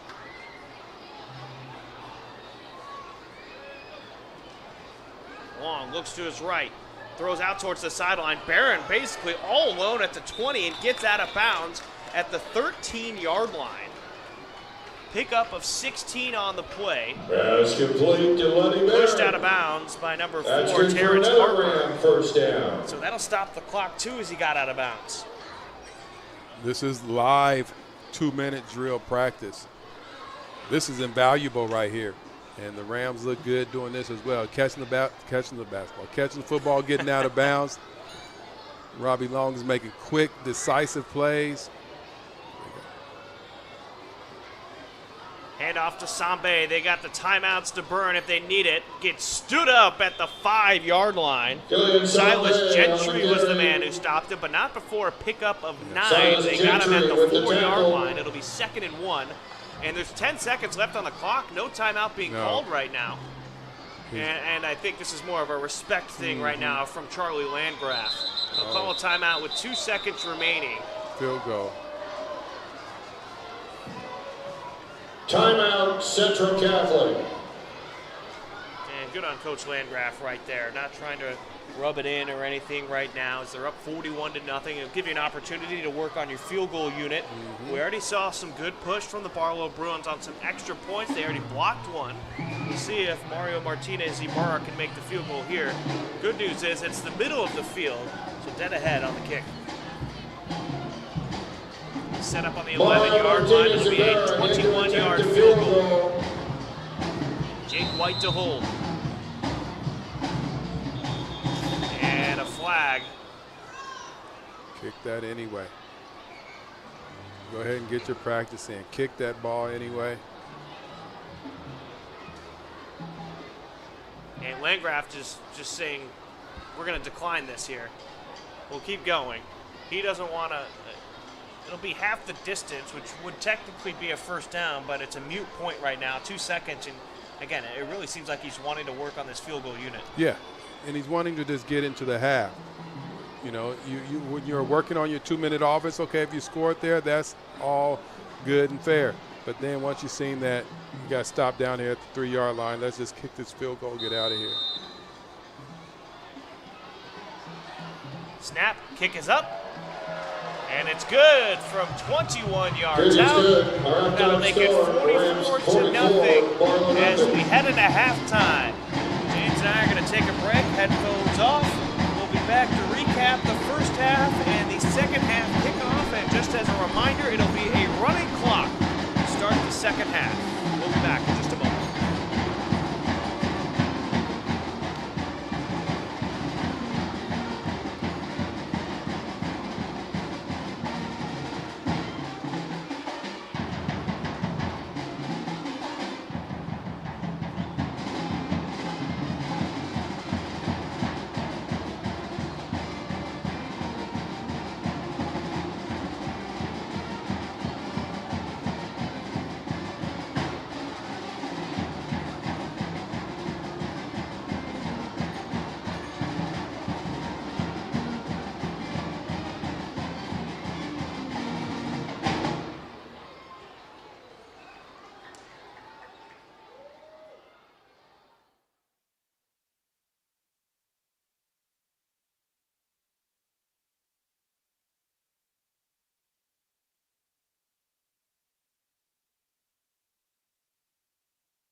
Couple blockers out in front of him. Breaks through an arm tackle. He's at the 30-yard line, breaking away at the 20, 15, and he'll be brought down inside the 5-yard line. Pistol formation. The handoff to Curtis. Goes left to the tackle. Tyson. Meyer behind the quarterback. Slipping one tackle out of the hands of Cotton. Ball's on the ground. Nelson with the cadence. Drops back, slant pass, finds Miller. Gets past the original line of scrimmage, and Bryan, as both of the defensive linemen for the Bruins jumped on the snap count. Long drops back, and a fantastic catch right. It's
couple blockers out in front of him. Breaks through an arm tackle. He's at the 30-yard line, breaking away at the 20, 15, and he'll be brought down inside the 5-yard line. Pistol formation. The handoff to Curtis. Goes left to the tackle. Tyson. Meyer behind the quarterback. Slipping one tackle out of the hands of Cotton. Ball's on the ground. Nelson with the cadence. Drops back, slant pass, finds Miller. Gets past the original line of scrimmage, and Bryan, as both of the defensive linemen for the Bruins jumped on the snap count. Long drops back, and a fantastic catch right. It's Thomas on the outside, bounced off one tackler. He's at the 40-yard line, 45, and brought down from behind, and that will in this formation. Trickery to Cole Thomas, deep into the end zone, and it's caught by Curtis. Curtis and Chambry, the receivers on the left side. Long is looking for Chambry on the corner route, and he kept. As soon as he got the ball, he got contact and continued moving forward, picked up those 11. They give it back to Sambe. Let him finish off the drive. Towards his sideline. He's got a big opening. He could take this all the way. White going to take him down. Martinez Ibarra, the last man, tries to push him out of bounds. He can't. And White. Expose their players, so they'll travel down to California, and sometimes those games don't count for you, but it's still worth it. Uh-oh. There's a pick. It's Cotton.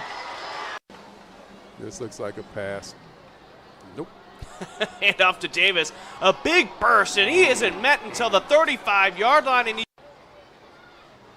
they fake the handoff. Long looking down the field towards the sideline, looking for his man Curtis. He makes the catch at the 10, and he's pushed out of plays. Hand off to Sambe. Trying to bully his way through the initial tackle, and he does. They mark it a touchdown. Things and just shore up some things so that you're not making mistakes when it comes big game time. RPO, they get it to Chambry, breaks away from a tackle at the 10, chased down from behind. It's a great play right there. Nice play right there by Nelson. Long looks to his right, has the slant, and staying on his feet, it's Promise. Long looks to his right, throws out towards the sideline. Barron basically all alone at the 20. And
just about over here at Hillsboro, 44-0. The final 30 seconds of the halftime clock continues to tick away. Central Catholic took the opening kickoff, which means they'll be kicking off here to start the second half for Barlow. You know, James, you and I were talking at halftime and how this game has gotten lopsided, but there's a lot of learning moments right here you could have for Barlow. What do you think the message was necessarily at halftime for the Bruins in this type of situation? It's a daunting task, even to just move the ball, let alone score in this game right now. You're teaching life lessons at this point. You're teaching about not giving up. You're teaching about fighting through adversity. You're teaching those type of tools at this moment here in this game. You know it's hard for you to believe that they're going to come back and win, but you can continue to fight. You can continue to look after your brothers. You know, there's a lot of things that still can happen in this type of a football game except scoring enough points to win this game with the running clock. If I remember correctly, the clock should, as soon as this whistle goes, that clock will start running for the start of the second half. So basically be a 24-minute second half. Give or take a minute or two as they flip the field. Martinez Ibarra with the kick, gets all the way to the 13-yard line, handled by Jones. Gets into the middle of a scrum at the 25-yard line. Multiple Rams. Matos is there. And it also looks to be like number 44, Max Benison. Dawson Matos on the tackle. Matos, excuse me. B, what do you think about the running clock rule? I mean, I think it's smart. You know, what Coach Landgraf did at the end of that half, not trying to run up the score as it already is. I don't think there's much sense in having the ball stop after each incompletion or a penalty there. I'm okay with the running clock. I don't know how you feel about it. I mean, you're a coach. It's a little different at the basketball level here, but you know, I like the running clock. I think it's smart. I think you're going to limit some injuries too, especially in these games. The only thing I would say maybe against it is if maybe you want to get some of those younger guys into the game, give them more opportunity to play. But overall, I'm for the running clock in this type of situation. Yeah, I would agree with you. You know, at this point, when you see that it's 35, a 35-point deficit, it's hard to believe that a team can come back from that here in football. So the running clock, like you said, I think the biggest part of it is that it saves people from some injuries, and you just get the game moving. And players, it's not like you can't learn things in this moment, but it's not worth holding that clock up like a normal game and then just risking someone getting injured. In basketball, it's a 30-point halftime lead. If you get up by 30, actually it's in the third quarter. At the end of the third quarter, if you're up by 30, then they'll run the clock. It'll be first and what looks to be 18 after a holding penalty.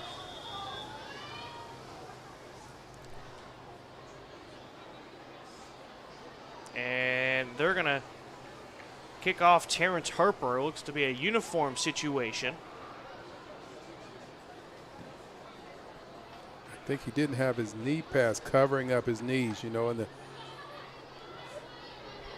if they're wearing knee pads, you know, in the NFL and even a lot in college football, they don't even wear pads on their legs anymore. It's all about speed. But in high school, there are still some rules and regulations. Hand off to Meyer. Went outside the tackle. Gets back to the 20-yard line. Actually going to mark him at the 19, so only a pickup of 3 on the play. Second and 16, as we're already 3 minutes into the second half.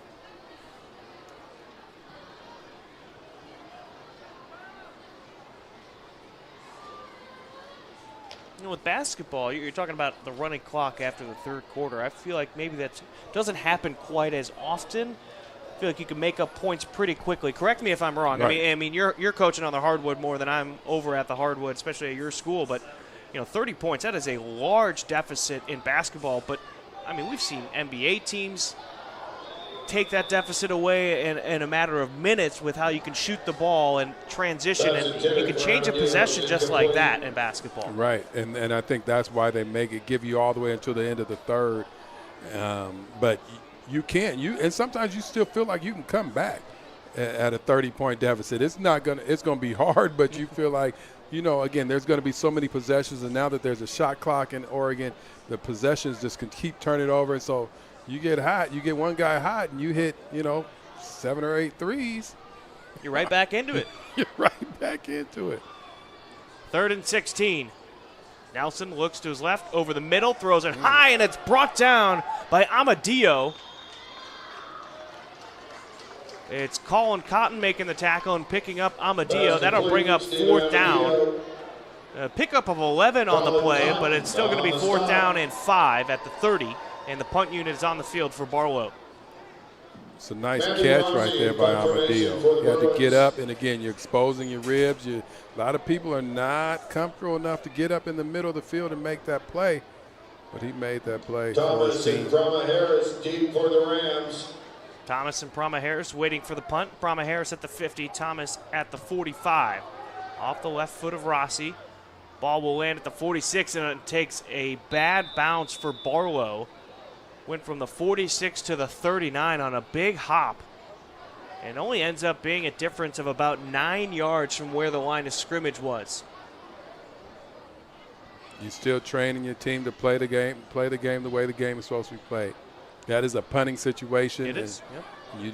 You punt the ball and you just hope for the best. But like you said, it's not a lot of net yards in that. But the Rams offense is potent from anywhere. So first stringers still coming out onto the field, and nothing new here. We've seen the first stringers get through the 3rd quarter, and then the backups usually come in the 4th quarter for Central Catholic. You've got Hudson Coe, the 3rd string tight end, though, on the field right now on the right side of the formation. They're going to throw it out to him. Screen, Chambry sets a block. Coe breaking away with his speed at the 10-5 and touchdown. 39-yard catch and run. Touchdown. Hudson Coe. You had to know something was up with him on the field. And there's going to be a flag for excessive celebration. So that'll come after the touchdown. Take a look at this play right here. Chambry got out in front, got some hands on the defender and Max Moffitt, and that created a lane for Coe to burst through. Hudson Coe, the senior on senior night, gets to make a nice play right there off of the quick screen, and then he turns that into a 50-yard touchdown play, 40 yards touchdown reception. And I think that's one of those situations where you are trying to give your seniors the opportunity to score. They've been working hard. They've been doing a lot for you for their 4 years here, and here on senior night, Hudson Coe gets to get himself in the books. Nice execution. Also give some love to Luddy Barron. He also helped create a block on the edge. And so the flag is against Central Catholic, although they're not moving the ball back, so Barlow must have declined the penalty. Or maybe they have the opportunity to accept it on the kickoff. True. Snap, hold, kick is up. Flag is down in the back of the end zone. Too many players. Central Catholic, couple players are trying to run off right now.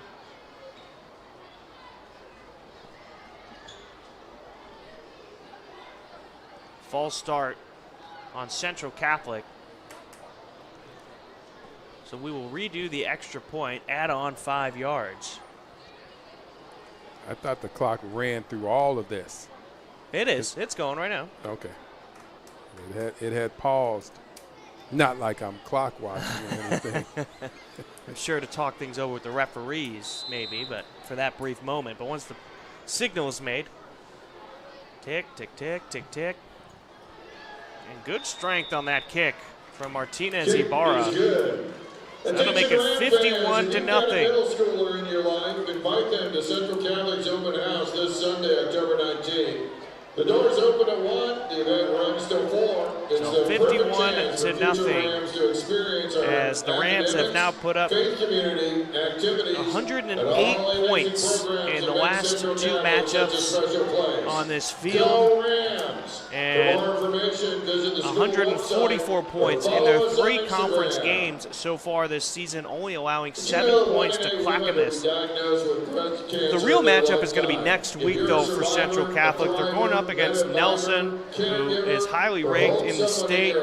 And look at that, the guys are rowing the boat right now on their own sideline. They're having a good time out here on senior night. You know, they couldn't do all that in the end zone, and they get excessive celebration penalty to come over on the sideline. And they're just having some fun. I'm sorry I interrupted you. No, you're good. And you're right, they decided to take that penalty on the kickoff, so that's going to back up Martinez Ibarra. Well, the returners need to scoot up. Yeah, they only moved up 5 yards. Could probably move up about 10. Who do the Rams have next week? They have Nelson. That's going to be a good one. Nelson has put together a good team in a hurry.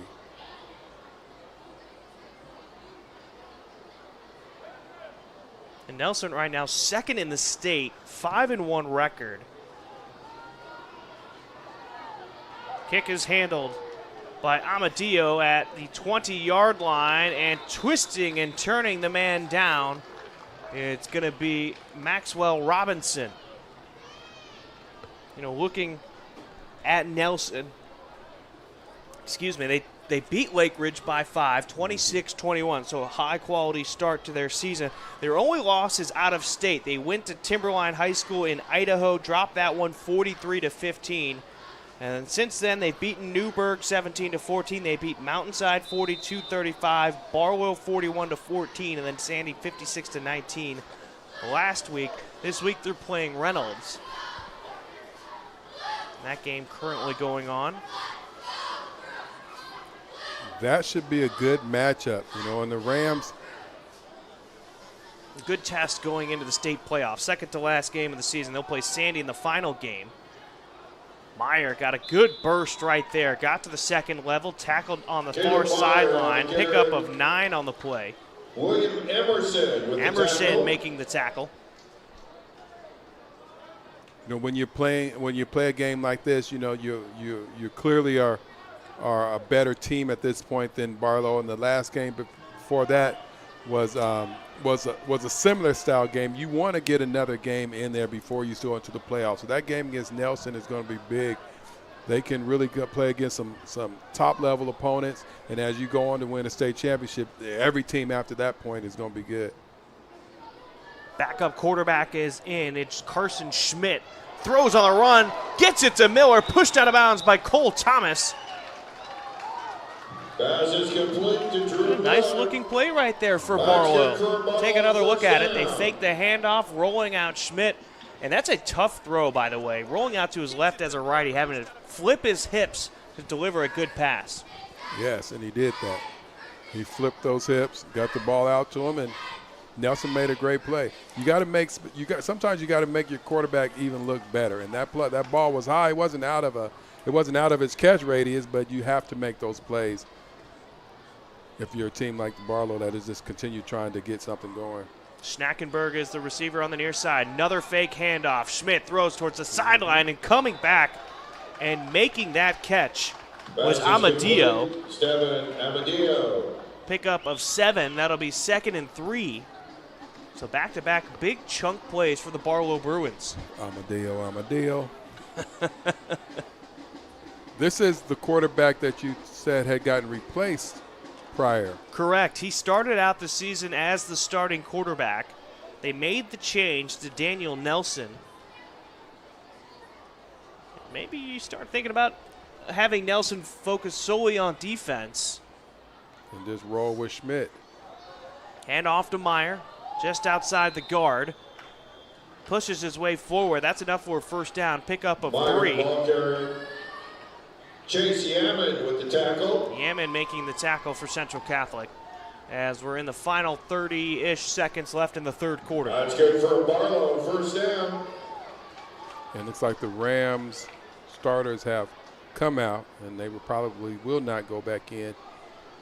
Give an opportunity for your younger players to get some varsity experience, some varsity minutes.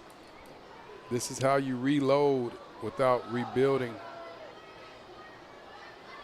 And I'm liking what Barlow's doing right here. These are quick, short passes. You're getting the quarterback on the move when you've seen the pressure up front from Central Catholic for most of this game. That's the third straight completion. Pass complete, Caleb Perry. And I believe there was an injury timeout near the sideline for Barlow. Pass was completed to Caleb Perry. That is the end of the third quarter after the pickup of 4. We're going to flip the field. It'll be 2nd and 6 at the 33-yard line for Barlow on easily their best offensive possession so far in this game. Yeah, you know, it doesn't matter who you're playing against. You know, again, these aren't the starters for the Rams, but for Barlow, hey, it doesn't matter. We're out here, we're moving the ball, we're trying to learn, we're trying to execute, and that's what they're doing on this drive. And the thing that we talked about at the start of the game is still ringing true. There's no penalties on this drive. If they don't get penalties and push themselves back, Barlow, you know, you put yourself in a better chance to score.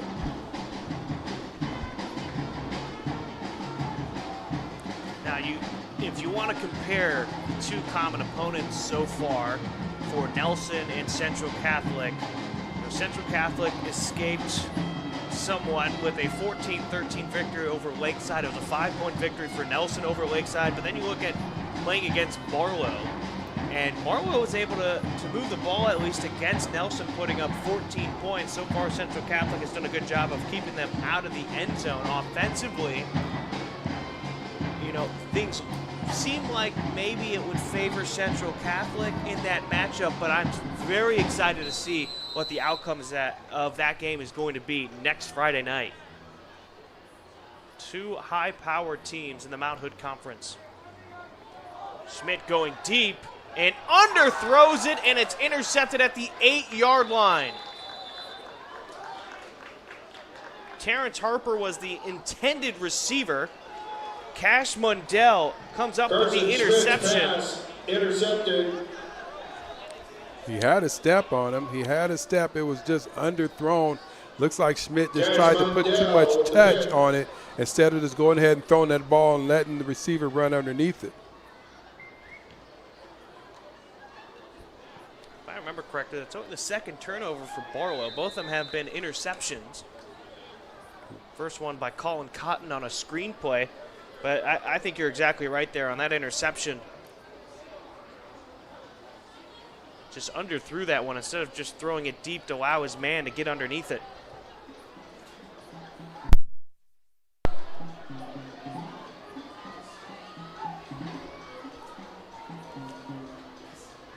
Hand off and tripped up.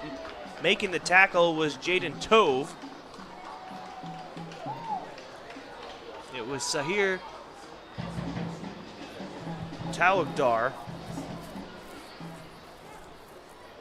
Talukdar on the carry. Tackle made by Jaden Tove. Barlow, it looks like the Bruins are getting some guys in the game as well. You see corner over there, Isaiah Robinson,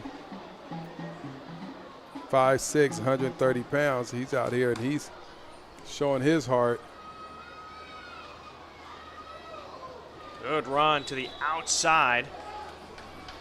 This time it was Summit Grant. On the carry. Caden Fife with the tackle.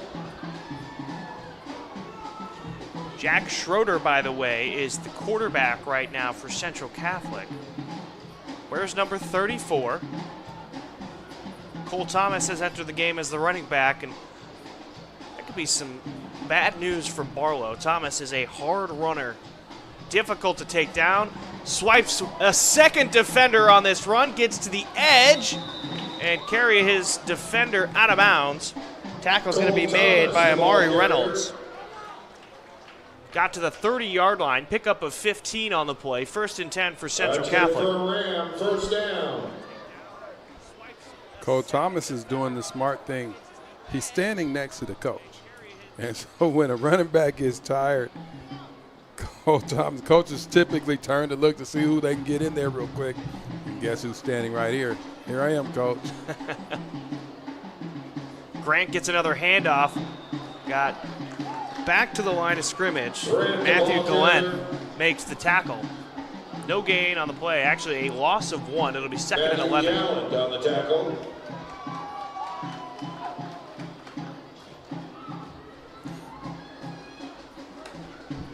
The Rams are huddling up really close to the football, basically huddling up on top of the football. 3 receivers split out wide. Handoff to Grant again. Twisted down to the ground by Caden Fife. Caden Fife with the stop. Timeout going to be taken by Central Catholic just so they can regroup. Clock is going to continue to run, though. And it looked to be, judging by where the referee is standing, a loss of 1 on the play. That'll make it 3rd and 12. Landgraf caught this timeout, and he was out on the field, and he was barking at his players. And you could see that the players did not want to come closer. They all sort of stopped like 3 or 4 yards away from him because he was not happy with what he's seeing. And this is a sign of a good coach. You know, I'm not going to be satisfied with how you're playing just because they're up by a lot. We have high expectations. We have a culture here, and if you're not following that line, then he's going to call you on it.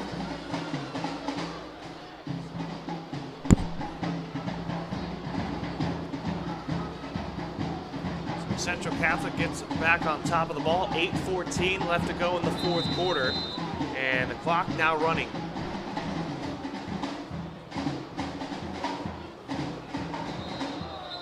And a flag. They're going to blow the play dead. And usually that means a false start on the offense. And there it is.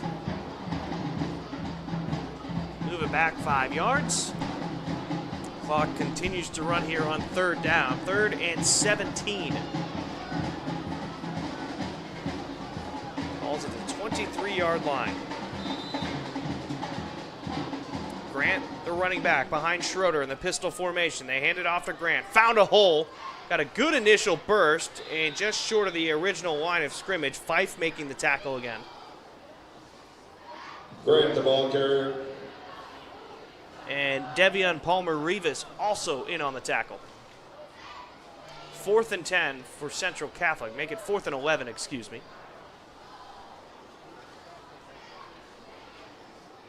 They're going to keep the offense out there.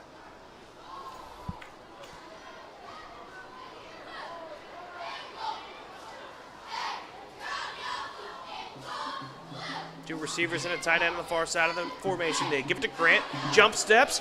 Gets to the 1st down marker and could not get through the shoestring tackle, but he does pick up the 1st down. Max Moffitt making the stop. And so on 4th and 10, they pick up 12 on the play. That's pretty impressive right there. Grant is he's making it look like, hey, I deserve to be out here more. This is how you turn 2 or 3 minutes into 4 or 5 minutes. And then you turn those 4 or 5 minutes into 10 minutes. He hits the hole hard. Grant just a sophomore, so this is his opportunity to show out a little bit. And look at that, still moving the pile. Pick up of 7. That'll bring him to the 50-yard line.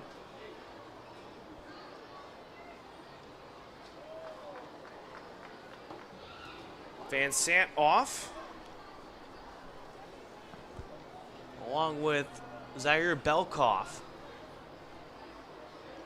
So new tight end, new receiver on the field for Central Catholic. The play clock has never started. They're going to say it's 2nd and 4. Hand off to Grant again. Trying to get to the outside. Flag thrown back on the 47-yard line on Central Catholic side of the field. 7 Grant on the carry. Penalty markers on the play. Usually does not bode well for the offense. No. And there's been a pretty clean game for the most part for the Rams. Much better than we have seen in the past as far as penalties. But these penalties count. As coaches, we watch all the film. We watch from the beginning to the end, looking to see who we can be mad at the next practice. And this right now is giving Coach Landgraf some prime candidates. And it looked like Paul Mars just had his hands on the outside of the defender, so an easy call right there.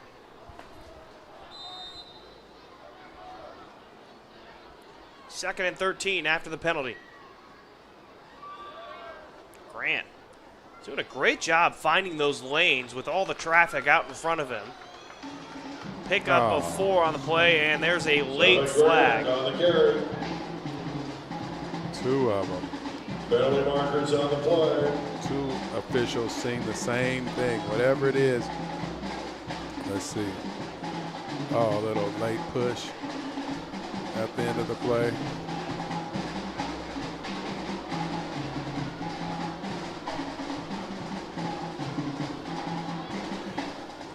Brian, you didn't tell me that we were talking baseball playoffs. Shohei had hit 3 home runs, but you didn't also tell me that he was pitching too.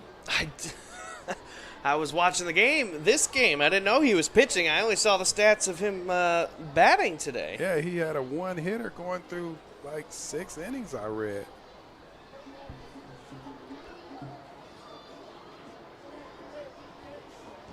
$10 Ks. Wow. He's just doing things that So we haven't really seen in, you know, I'm talking about the public in general in, what, 70 years, you know, pitcher and hitter. You know, Babe Ruth back in the day. And this guy is pitching and he hit 10 Ks and 3 home runs. Either one of those are career games. Right. He put them together in the same game. It reminds me of you. Reminds you of who? I'm sorry. Of you. Oh. I'm sure your baseball career was something like that. Wow. And 3 Bruins into the backfield real quickly, and that's going to make it 4th and a country mile. 7 Grant on the carry. I was Matthew a little better than Gallup with the pedestrian, tackle. let's say that. I would say my career highlight was a complete game 3-hitter. Okay. Not a big strikeout guy. I was more pitching for ground ball contact.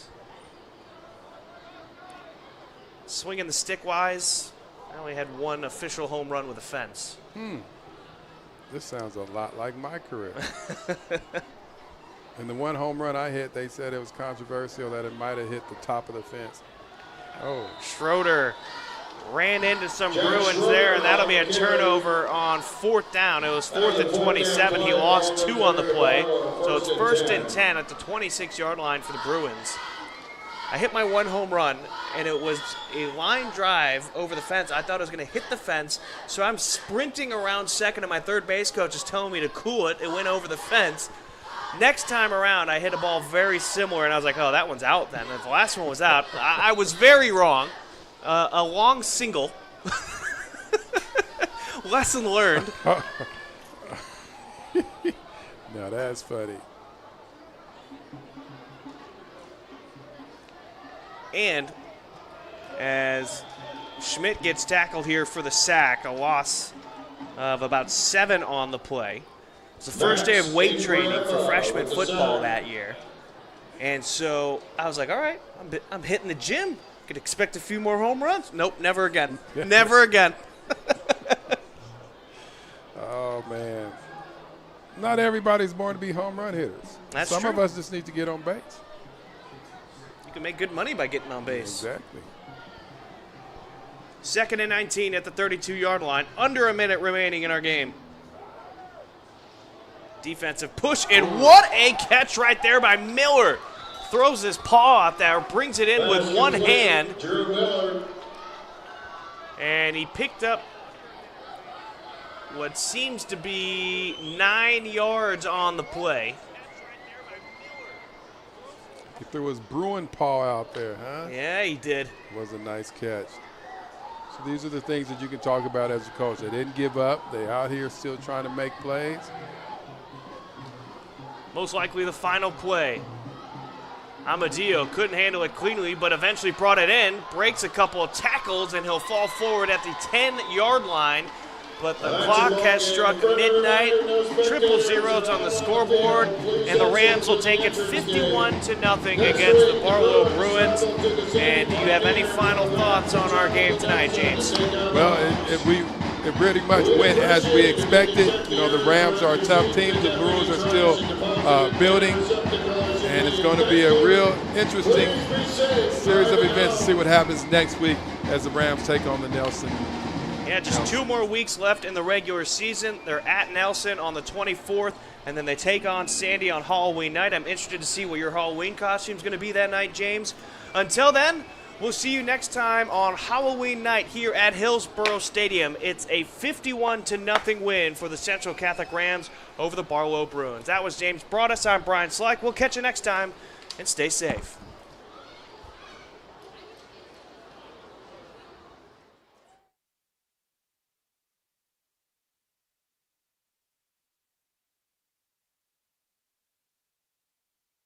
The right side of the formation. They're going to throw it out to him. Screen. Chambry sets a block.